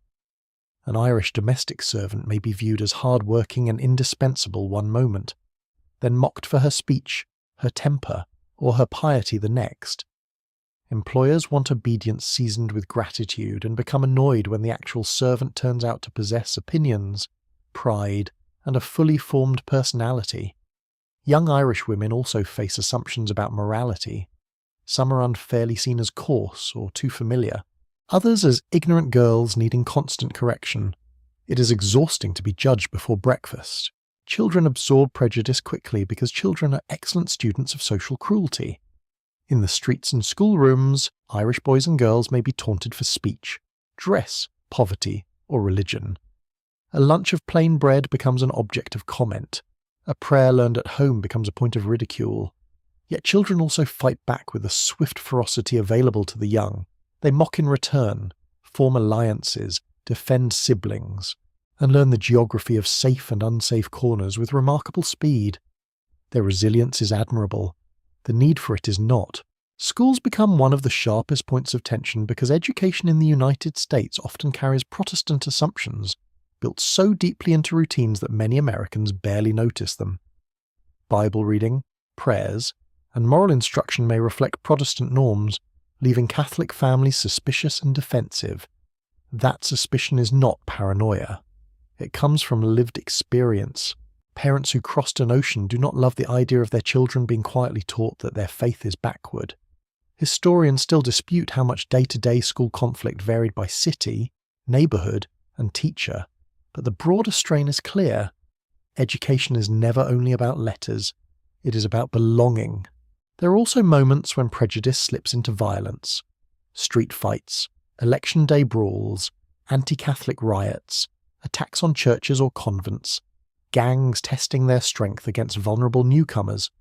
All of this belongs to the atmosphere of the period. Not every district is a battlefield, but the possibility of sudden hostility hangs in the air. A crowd can form quickly, a rumour can travel faster than reason, a political rally can tip into menace. The city teaches you to read groups of young men by posture alone. Too much excitement in one place is often a sign to walk elsewhere. Election seasons can be especially tense. Political parties court immigrant votes even as nativists denounce immigrant influence. Irish men who gain the franchise become symbols in arguments far larger than their individual lives. They are accused of voting in herds, of being manipulated by priests, of corrupting democracy simply by participating in it. It is a curious logic. America praises liberty loudly, then flinches when liberty acquires an accent. Still, politics also offers a path toward local power, and many Irish immigrants understand that very quickly. A vote may be small, but it is not invisible. Workplaces are not free from these hostilities either. Native-born labourers may resent Irish competition and treat the newcomer as the reason wages are low, which is convenient because it avoids blaming the employer. Jokes on the job carry teeth. Promotions pass elsewhere. Better tasks go to better-liked men. In domestic service, a mistress may blame every broken dish on Irish carelessness and every strong opinion on Irish insolence. The same qualities called spirit in one class become disrespect in another. It is almost as if power writes the dictionary. One curious tidbit from the period is how often anti-Irish commentary obsessed over supposed cleanliness. Reformers, employers, and newspaper writers could become strangely fixated on washing habits, ventilation, and household order. Sometimes these complaints reflected real urban crowding and poor sanitation. Often they swelled into a broader fantasy that the Irish were somehow naturally dirty. It is a revealing obsession. Condemn people to bad housing, then act shocked when the housing is bad. Civilization can be very dramatic when it wishes to avoid self-examination. Public signs and printed exclusions do appear in some places. The phrase "no Irish need apply" has taken on near legendary status, and historians argue over how widespread the literal signs were in every region and decade. The debate matters to scholars. To the immigrant on the street, the spirit of the phrase is unmistakable whether it hangs in a window or not. You know when your face is unwelcome. You know when an employer's answer changes after hearing your name. Formal exclusion is not the only kind that bruises. Even charity can come wrapped in judgment. Relief societies, missionaries, and reformers may offer aid while also lecturing the poor on sobriety, thrift, cleanliness, and proper domestic conduct. Some help sincerely, some help with a side order of moral superiority. You accept what is needed because hunger is not proud for long, but the tone can sting. A loaf handed over with contempt still feeds, yet it leaves an aftertaste. The poor are often expected to perform gratitude in a style pleasing to those who do not need the loaf. Taverns become one of the few places where insult can be answered immediately, which is part of their appeal and part of their danger. Here men talk politics, wages, priests, landlords, elections, and old grievances, and not always quietly. Beer foams, pipes burn, and indignation grows eloquent in rooms thick with smoke and argument. Irish sociability is then used against the Irish, who are described as rowdy and undisciplined by observers carefully ignoring the conditions that make communal refuge so attractive. A poor labourer gathering with other poor labourers after 12 brutal hours somehow becomes evidence of cultural decline. A banker dining loudly is just convivial, yet contempt does not always come from above. The city is crowded with rivalries among poor groups living close together. Irish and black communities may compete for the lowest paid jobs and the cheapest housing. Irish and Germans may eye one another with wariness. Neighbourhood identities harden. Street loyalties form. It would be comforting to pretend that all victims of prejudice immediately recognise one another as natural allies. Human beings are rarely that tidy. Scarcity can make people mean, tribal, and manipulable. Misery does not automatically produce wisdom. Still, under all this pressure, something important happens.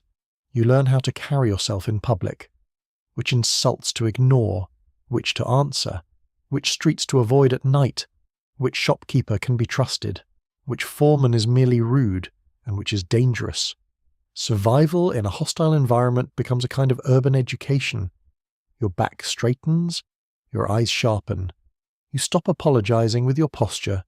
The city may distrust you, but it also teaches you how not to fold under that distrust. There are private costs to this constant watchfulness.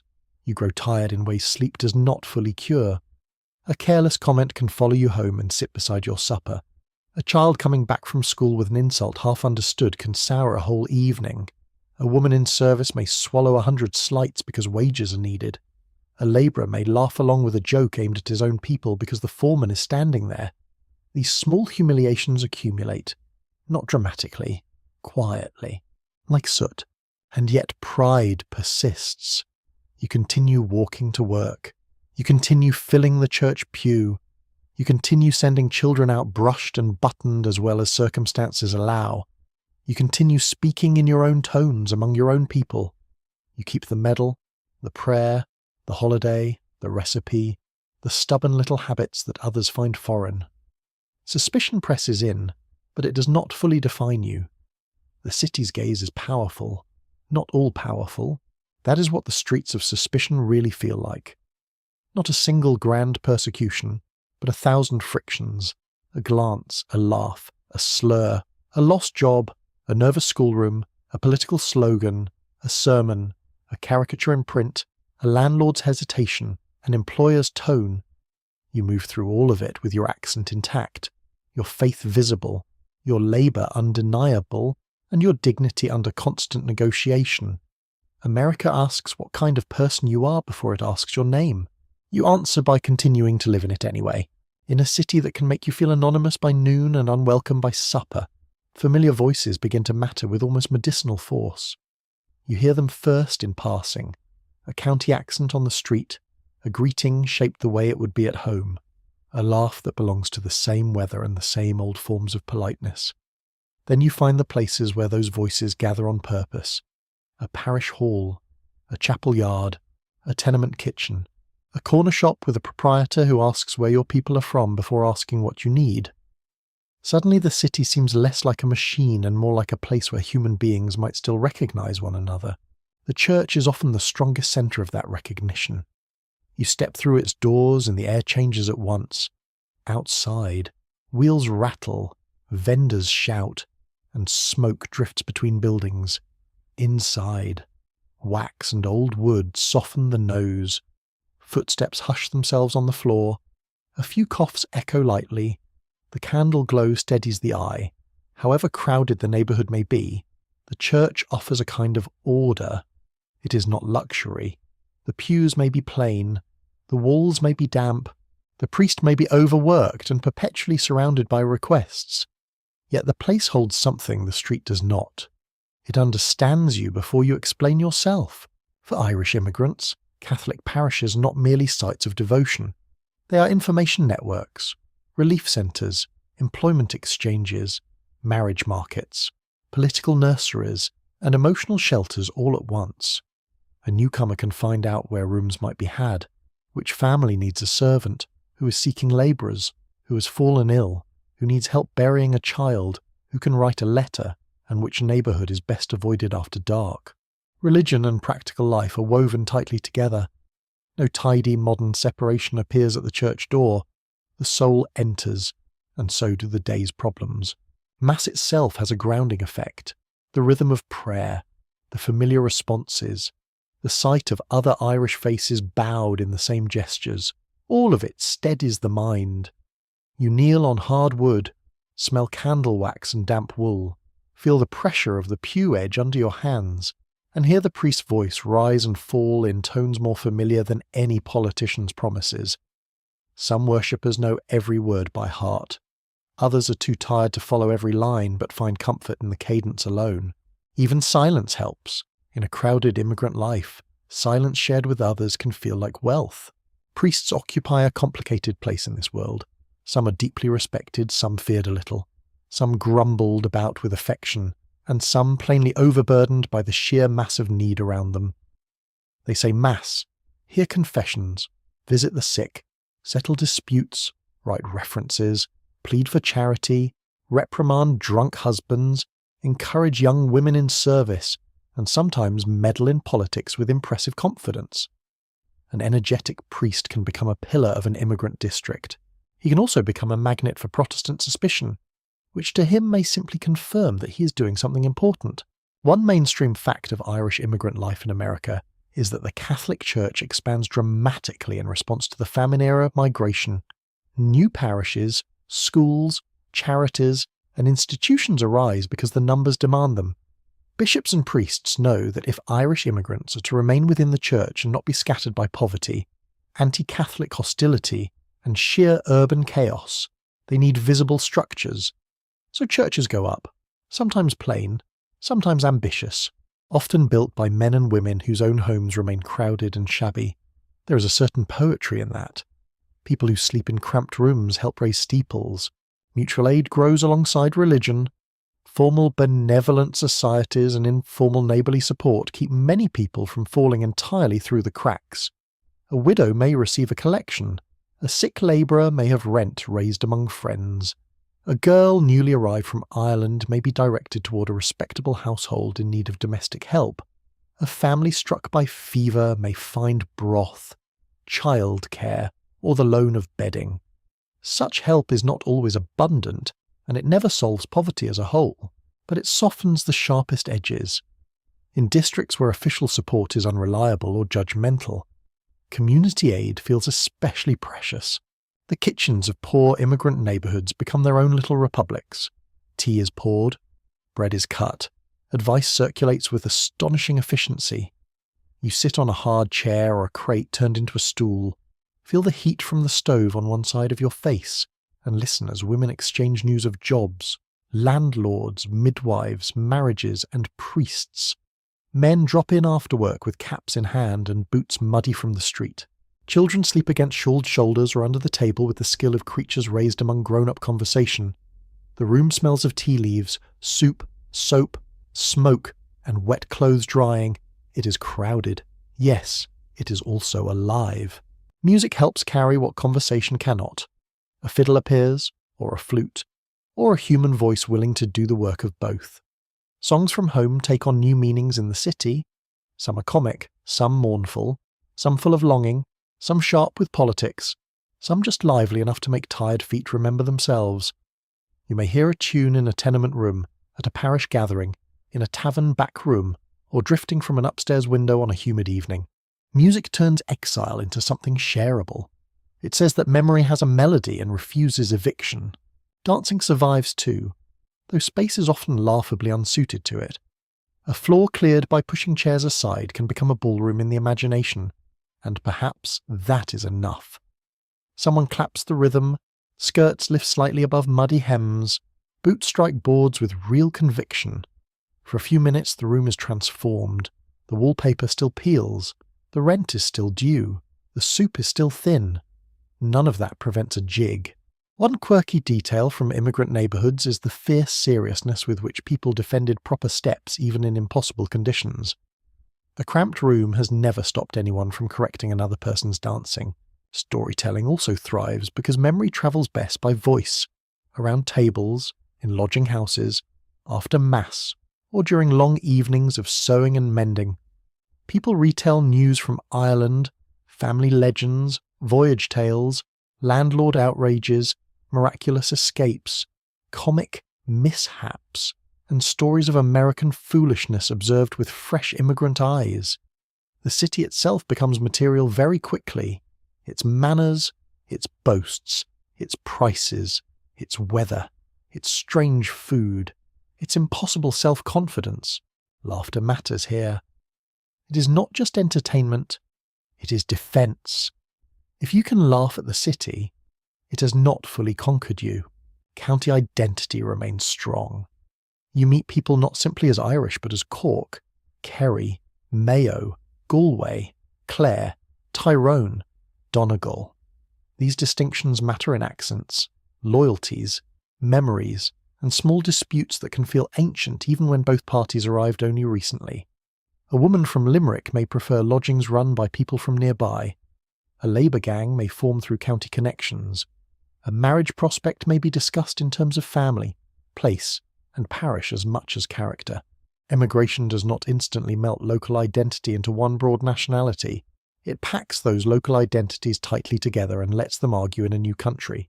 Parish festivals and holy days offer rare moments of communal brightness. Candles burn more generously. Best clothes emerge. Children are scrubbed to impressive standards. Food, however modest, is arranged with extra care.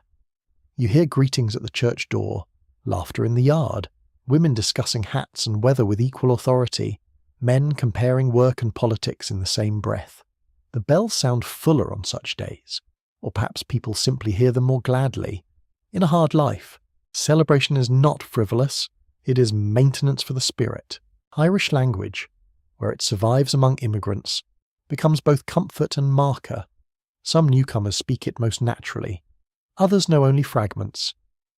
In certain neighbourhoods and gatherings, hearing Irish spoken can produce an immediate softening in the face, as if the muscles themselves recognise home. Yet language can also reveal division. since not all Irish immigrants share the same fluency or same feelings about it. Historians still debate how quickly Irish declined in different immigrant communities and social settings, especially under the pressure of work, school, and urban adaptation. What is certain is that language carried emotion long after some practical use had narrowed. Women often hold the threads of community together in ways that official records understate. They host, organise, pass along information, nurse neighbours, collect pennies, prepare food for wakes and gatherings, watch children, judge character, and determine which newcomers are respectable, troubled, or in urgent need of guidance. A priest may lead publicly, but a street of immigrant women can quietly decide how support actually functions. Much of communal survival depends on this labour, half visible and half taken for granted, which is often the fate of the most essential work. Taverns, too, play their role, though not without danger. They are gathering places for labourers, political clubs, musicians, and talkers whose opinions improve with each cup. A tavern can be a refuge after punishing work, a hiring point, a place to hear news, or a place to lose wages unwisely. The smell inside is thick with ale, tobacco, damp coats, sawdust, sweat, and fried food if the house is a good one. Voices rise and overlap. Glass knocks wood. Songs begin badly and improve.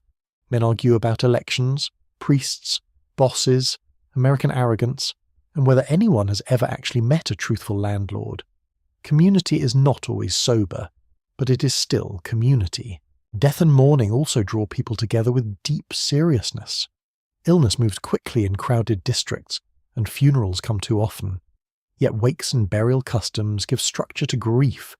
Candles are lit, neighbours come, prayers are said, tea is poured, sometimes stronger drink as well. Stories of the dead mingle with practical kindness toward the living.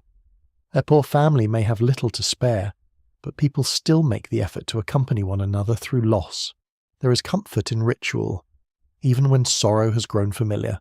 Charitable sisters, parish women, and lay organisations sometimes help young women arriving alone, trying to steer them towards safer lodgings and respectable work. The city is full of traps for the isolated. A known parish connection can mean the difference between vulnerable wandering and a bed in a protected house. Moral supervision, to modern ears, may sound heavy-handed. At the time, it often functioned as social protection in a world not built for female safety. Guidance and control overlap uneasily here, but both are part of the reality. Children absorb this communal life almost without noticing. They learn prayers, songs, nicknames, jokes, feast day customs, and the geography of relatives by affection, if not always by blood. They play on stoops, in alleys, near churchyards, and inside rooms where adults think they are not listening. They hear old stories while pretending not to. They learn who can be trusted for a cup of tea, who gives sweets on holidays, who complains but will still watch a baby, who knows every family history within 5 streets. Community enters them through routine before it becomes identity. There is comfort in being known, not universally, not always kindly, but known. The woman at the shop recognizes your face. The priest remembers your surname. A fellow labourer asks after your mother. Someone notices if you miss mass, if your child looks feverish, if your rent trouble is showing in your expression. Privacy may be scarce, but invisibility becomes harder too. In a harsh city, that can feel like grace. So amid smoke, crowding, and suspicion, a parallel world takes shape. Church bells answer street noise, tea answers fatigue, song answers loneliness, neighbours answer danger. Familiar voices rise in kitchens, pews, taverns, and stairwells until the city contains not just hardship but belonging. You are still poor, you are still foreign in many eyes. Yet in these rooms and around these altars, you cease to be merely an immigrant mass. You become part of a living, breathing community stitched together from faith, memory, county loyalties, music, gossip, help, and the ordinary human need to hear yourself recognised in another person's voice. Family life under immigration pressure does not break in one dramatic crack. It frays at the edges first. A mother's patience grows thinner by evening. A father comes home too tired to speak. A child begins working before childhood has properly settled in. A daughter is sent into service and sleeps under another family's roof more nights than her own. A widow counts coins at a table after the candles burn low and realizes the arithmetic has turned against her again. This is how strain usually announces itself. Quietly, persistently, in the ordinary spaces of the day, women carry an enormous share of immigrant survival, though the city rarely pauses to admire the fact. A mother in a crowded room must manage food, washing, children, neighbours, sickness, sewing, rent anxiety, and the emotional weather of the household, all while often earning money herself. The work is constant and layered. She may rise before dawn to light the fire, boil water, send a husband or son out fed as well as possible, calm a fretful child, and then head to washing, sewing, charring, market errands or paid work in someone else's home. By late afternoon her back aches, her hands are raw, and there is still supper to invent. Mothers are often the guardians of order in rooms that resist order at every turn. They fold, sort, patch, wipe, scrub, stretch, hush, comfort and scold with the efficiency of military officers who have been given very poor supplies. The room may be full of damp clothes, muddy boots, crying children, stale bread, and one alarming draught by the window, yet somehow she arranges it into a household rather than a heap. That transformation takes labour so constant it becomes almost invisible. Historians still debate how much immigrant women describe their own domestic work in personal writings, because so many records were preserved by institutions that noticed women mainly when they were poor, ill, or in trouble. The daily competence itself often passed undocumented. It still happened. Marriage can be both refuge and pressure. A husband and wife facing a hard city together may become a sturdy unit, bound by shared labour, shared memory, and shared fear of falling, or hardship may sharpen every fault already present. Tiredness makes tempers quick. Crowding gives quarrels nowhere to go. Money trouble turns small disagreements into accusations. A man ashamed of irregular work may grow silent or harsh. A woman exhausted by household management may answer sharply in return. Love survives in many homes, but it survives mixed with fatigue, worry, and the daily insult of never having enough space. Men are also under enormous strain, especially when their identity as providers collides with irregular wages, injury, or unemployment. A father who cannot secure steady work may feel his authority thinning, which in some homes produces gentleness and in others produces anger. Pride and vulnerability are not always graceful companions. A labouring man can spend all day proving his strength to a foreman and still return home defeated by the cost of the coal and bread. Some retreat into silence. Some seek comfort in taverns. Some remain steady, affectionate, and practical through it all. Family life in immigrant districts contains every variety of male response, from admirable devotion to spectacular foolishness. Widowhood is one of the harshest conditions a woman can face. Death at sea, disease in the city, workplace accidents, fever, childbirth, and plain bad luck leave many women without husbands in a society that does not make such independence easy. A widow may take in lodgers, washing, sewing, or boarders' meals. She may place children with relatives if she cannot keep them fed. She may enter service herself if age and circumstance allow. The emotional cost is enormous, but grief rarely gets its own room. Rent keeps knocking. Children still need stockings. Water still must be fetched. A widow learns the terrible speed with which mourning must become management. Young women, arriving alone or sent ahead by family, face a particularly delicate path.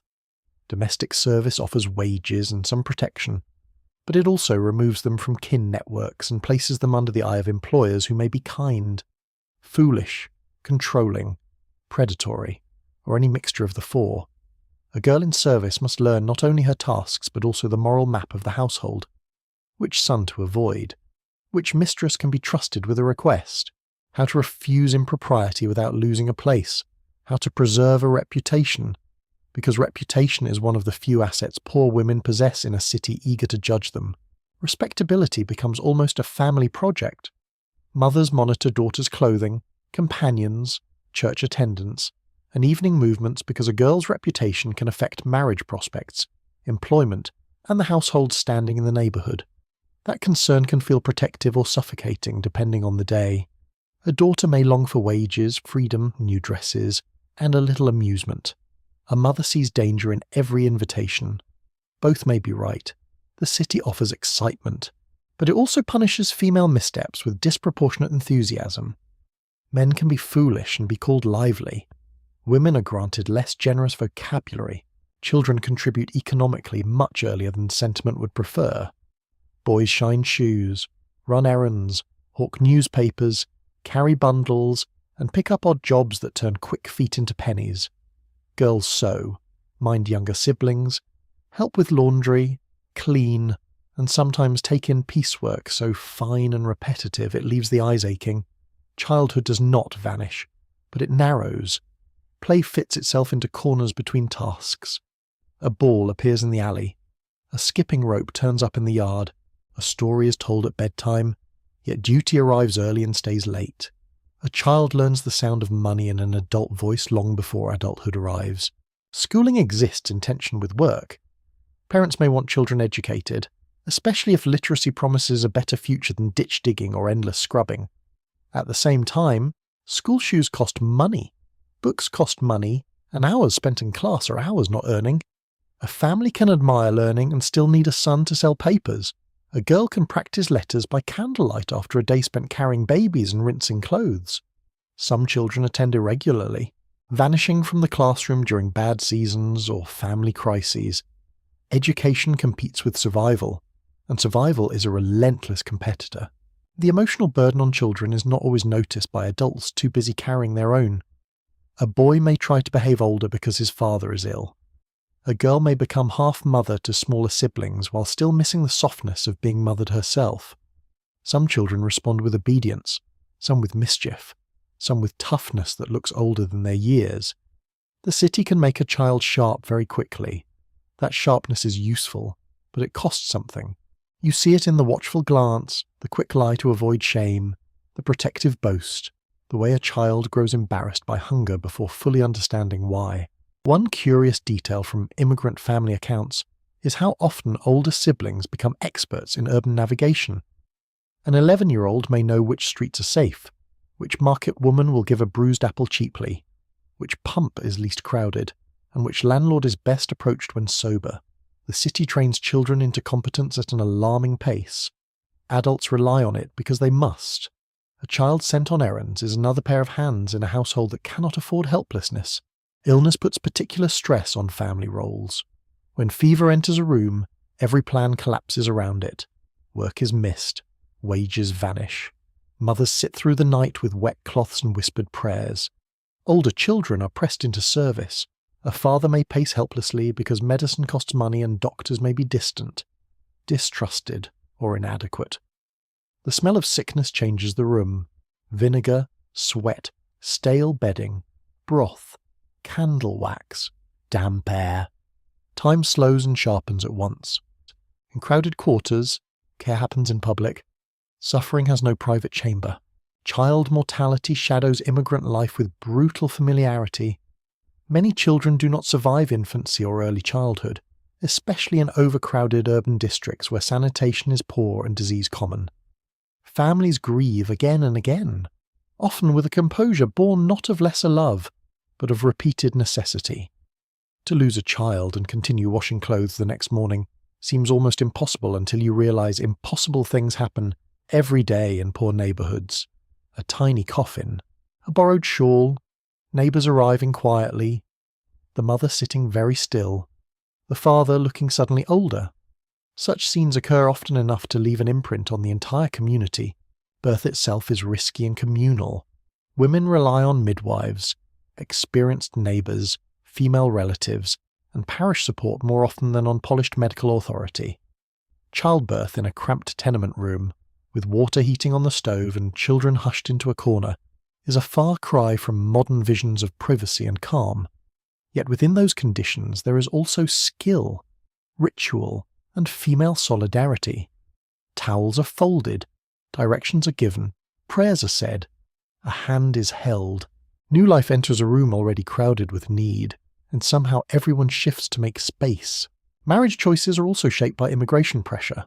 A young man with uncertain wages is a risk. A steady labourer with a good parish reputation may seem more attractive than a charming fool, with grand plans and no discipline. A servant girl saving wages may delay marriage because board and income offer a rare patch of independence. Some matches are hurried by pregnancy or opportunity. Others are slowed by the plain fact that one more mouth needs a means of support. Courtship among the poor has romance in it. Yes, but romance must share the bench with practical concerns. Remittances complicate family life further. A son or daughter in America may send money back to Ireland for parents, siblings, or passage fares. That act is generous and often expected. It also means the new household in America supports both present and absent kin. A wife may accept fewer comforts because money must cross the Atlantic. A child may wear patched sleeves longer because an aunt in Clare needs help. Family does not end at the city street or the harbour. It stretches back across the ocean, pulling on every budget and every conscience. There can also be painful separations within the household itself. A servant daughter sleeps where she works and comes home only on certain evenings or Sundays. A labouring father may follow seasonal work away from the family for weeks. A child may be placed with relatives or in service because the room is too small or the food too little. Immigration promised a family future, yet sometimes it achieves that future by keeping family members apart. Love becomes logistical. Affection must learn the shape of distance. Still, family tenderness survives in tiny gestures. A mother smoothing hair from a child's forehead, a father bringing home an orange or a bit of candy after payday, sisters sharing a shawl, brothers walking younger children to church through muddy streets, a girl in service wrapping part of her supper to take home. These are not grand scenes, and that is precisely why they matter. They show that care continues even when leisure has vanished. Love under pressure becomes practical, repetitive, and deeply impressive. Generational differences begin to appear too. Parents cling to older ways of speech, devotion, and conduct. Children adapt faster to American streets, American slang, American rhythms, sometimes to the alarm of their elders. A son may answer too boldly. A daughter may want styles her mother considers frivolous. A child who learns quickly in school may correct a parent's pronunciation with all the diplomacy of youth, which is to say, none at all.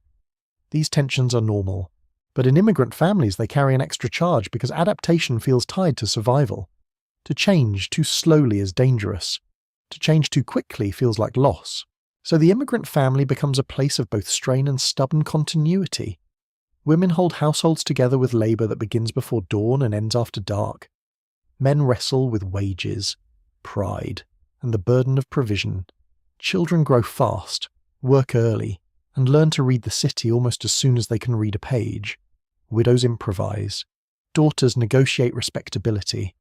Sons shoulder adult tasks while still sleeping in childhood corners.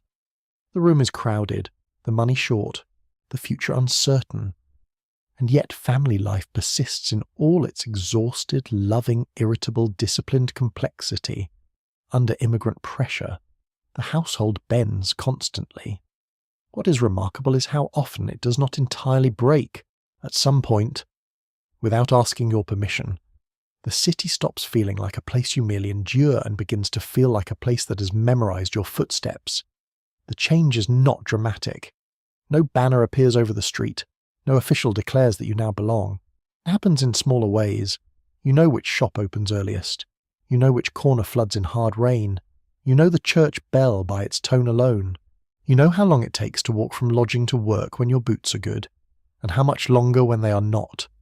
Familiarity arrives quietly, and with it comes a new kind of strength. The first bewildered months of immigrant life are built from survival, but survival has consequences. The young servant learns the household rhythms of American employers and carries those lessons back into her own future. The labourer masters the city's rough economy, learns the hiring points, saves a little, and begins to think not only of tomorrow's wage but of next year's position. Children raised among tenements, churches, markets, and muddy streets absorb the habits of both Ireland and America, until the two begin to mix inside them. This is how a new identity forms, not in speeches, but in daily repetition. Work remains the great engine of belonging. Irish immigrants do not simply live in American cities. They help build them, clean them, feed them, move their goods, lay their roads, shape their docks, serve in their homes, and support their institutions. A mainstream fact of the 19th century is that Irish labour becomes deeply embedded in urban growth and public works across the United States. Streets are graded, canals extended, railways pushed outward, and municipal systems expanded with Irish hands everywhere in the process. The nation may complain about the immigrant and still rely on him by supper. That contradiction becomes part of the whole arrangement. Politics, too, begins to change shape around the Irish presence. Men who arrived poor and distrusted discover that local elections can be influenced by numbers, loyalty, parish ties, neighbourhood organisation, and plain persistence. Political machines and ward networks learn quickly that immigrants vote, remember favours, and talk to one another. In cities like New York and Boston, Irish influence grows gradually through local structures, party connections, and ward-level organisation. Power does not appear overnight, and it is not pure, but it is real. A people mocked as incapable of republican life learn the mechanics of municipal power with impressive speed. This does not mean prejudice disappears. It does not. Suspicion of Catholicism remains. Nativist politics remain. Social contempt remains. Yet time alters the balance. The stranger who arrived with a bundle becomes the labourer everyone knows on the street, the woman who runs a boarding house, the policeman, the fireman, the dock worker, the shopkeeper, the parish committee member, the voter, the mother of American-born children. Familiarity does not end hostility, but it complicates it. It becomes harder to dismiss a community that is now woven into the city's daily functioning. Home life begins changing as wages, however modest, accumulate into material proof, a better blanket, a sturdier table, a second pair of shoes for a child, a room with a little more light, meat on the table more often, curtains at the window, a framed holy image, perhaps a clock if fortune becomes unusually theatrical. These improvements may seem small, but in working-class life they carry enormous weight. They say that the household is no longer merely resisting collapse, it is forming itself with intention. Children are often the clearest sign of transformation. They move through the city with a confidence their parents could not feel on arrival. They speak English more easily, often with local inflections that sound strange and impressive at once to older ears. They learn American school routines, street slang, political names, and neighbourhood rivalries, yet they also carry Irish prayers, feast days, family stories, and the old emotional map of kinship. In them, identities do not replace one another neatly. They overlap. A child may be thoroughly American in manner by noon and deeply Irish at the supper table. This blending can unsettle parents. A son answers too quickly. A daughter wants fashions that seem bold. Children laugh at old-world caution even while benefiting from it. The mother hears unfamiliar turns of phrase in her own kitchen. The father watches a boy who has never seen the Irish countryside argue with complete certainty about what success in America ought to look like. There is pride in this, and sorrow too. Immigration is never just movement across water. It is movement across generations. Religion remains one of the strongest anchors through this change. Catholic churches become larger, more established, more architecturally confident. Schools, convents, hospitals, orphanages, and charitable institutions expand under Catholic leadership, often supported by immigrant pennies given with astonishing loyalty. A family that once clung to a priest for help finding work now finds that the parish can educate children, bury the dead with dignity, organise aid, and place the family within a much larger network. The church becomes not just consolation, but structure. One curious detail in the making of Irish American life is how rapidly certain public celebrations take on new force. St. Patrick's Day, for example, shifts over time from a more limited observance into an increasingly visible expression of community pride, public presence, and political weight. Parades, bands, banners, and formal gatherings allow the Irish to occupy city streets not as pitied arrivals, but as a people announcing themselves. It is difficult to remain invisible while marching with drums. The performance matters. It says that memory has not vanished and that survival has acquired confidence. Women help shape this new identity in countless ways. Though their influence is often less publicly celebrated than men's, they keep households Catholic, guide children through the habits of faith, maintain kin networks, preserve recipes, accents, stories, and standards of respectability, and increasingly take part in parish sodalities, charitable work, and local community organisation. Irish immigrant women in service also send money home, support relatives, and sometimes delay marriage long enough to accumulate a rare measure of independence. The stereotype of the silent help misses the reality entirely. These women are cultural architects in aprons. Men, for their part, may move from raw labour toward trades, municipal work, shopkeeping, saloon keeping, or neighbourhood leadership. Some save enough to open small businesses, some become foremen, some enter city services like policing or firefighting in later decades. Roles that offer both income and public standing. Not every immigrant climbs. Many remain poor. Many bodies wear out before opportunity ripens. Yet enough movement occurs that younger arrivals can see examples of advancement within their own communities. Hope becomes less imaginary when it has a surname you recognise. Housing patterns also begin to shift. The worst overcrowding remains for many. But families who manage to rise even slightly may leave the dampest cellars and most miserable alleys for somewhat better streets, newer districts, or less packed outer neighbourhoods. Movement upward is rarely grand. It may mean one more room, cleaner water nearby, less notorious neighbours, or a shorter walk to church. Working class progress is often measured in reduced humiliation rather than luxury. Still, reduced humiliation is a respectable achievement. Historians continue to debate how quickly famine immigrants and their children should be described as assimilated, because adaptation is never simple. Social mobility varies widely. Some families rise, some stagnate, some are pulled backward by illness, unemployment, drink, or bad luck. The old country remains emotionally powerful, and political concern for Ireland continues strongly among immigrants and their descendants. So the story is not one of neat absorption into a bland American whole. It is a story of selective change, stubborn continuity, and constant negotiation. The Irish do not disappear into America. They reshape themselves inside it while helping reshape America too. Memory of the famine remains a deep undercurrent, even when daily life grows busier and less desperate. People remember the smell of failed fields, the silence around empty pots, the urgency of passage money, the names of those who never crossed, and the faces of those lost at sea or in city sickness.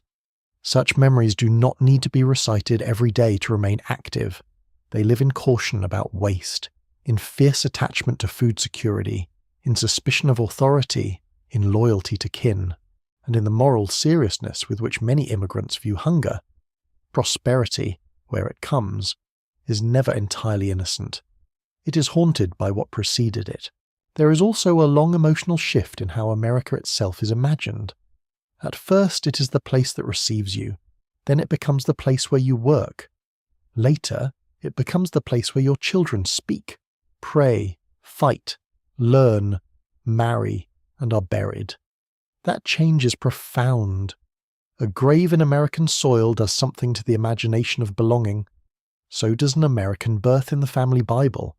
So does a child who knows local streets better than Irish lanes. Home expands, not cleanly, but undeniably. In neighbourhoods where Irish families gather, you begin to see whole small worlds taking shape. Grocers with familiar names, parish schools full of immigrant children, wake houses and wedding feasts following recognisable customs, taverns buzzing with politics and county loyalties, women on stoops trading news, boys running errands for priests and shopkeepers, young people courting under the eyes of half the street. American life, yes.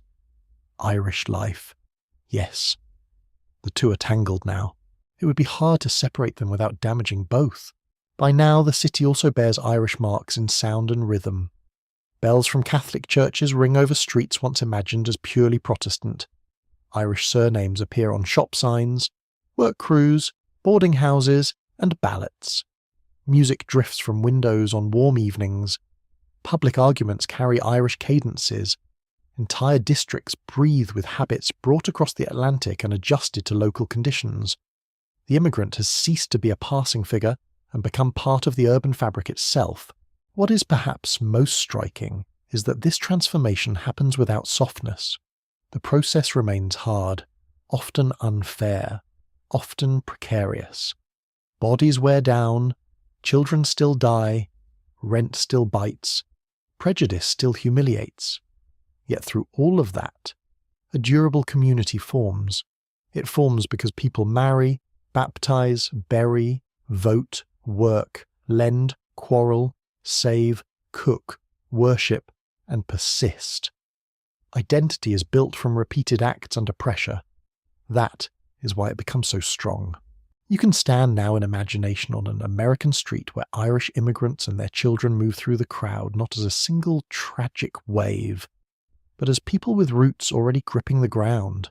A maid on her Sunday out, a labourer in clothes still dusted from work, a widow who takes in boarders and misses no detail, a schoolboy with a book under his arm, a girl carrying bread home from market, a priest hurrying to a sick call, a policeman with an Irish name, a shopkeeper counting change, a mother at the window watching the street with experienced eyes. None of them erase the hardships of arrival. All of them prove that arrival was not the whole story. And now the pace can slow, the streets grow quieter in the mind. The harbour smoke thins into evening haze. The clang of work, the rattle of wheels, the call of vendors, and the murmur of parish voices all begin to soften. You picture the light fading over brick walls and narrow lanes, over church towers and crowded windows, over wash lines still stirring a little in the night air. In one room a kettle is set back on the stove. In another, boots are taken off at last. A child is lifted half asleep from a chair to a bed. Somewhere a prayer is spoken almost under the breath. Somewhere a candle is pinched out. You let the city settle. The hard boards, the patched blankets, the steam from tea, the smell of soap and smoke, the low hum of tired conversation. All of it drifts together into something gentler now. These lives were difficult, often painfully so, but they were not empty. They were made of effort, memory, humour, faith, tenderness, endurance, and the small repeated acts that turn strangeness into home. So as the night deepens, you can leave them there safely, in their rooms and streets and churches, in the hush after labour, in the warmth of shared bread, in the comfort of familiar voices. The ocean is far behind them now. The city no longer roars quite so loudly. Lamps dim, footsteps fade. The last murmur of the day slips into quiet, and history itself seems to rest for a while, breathing slowly in the dark.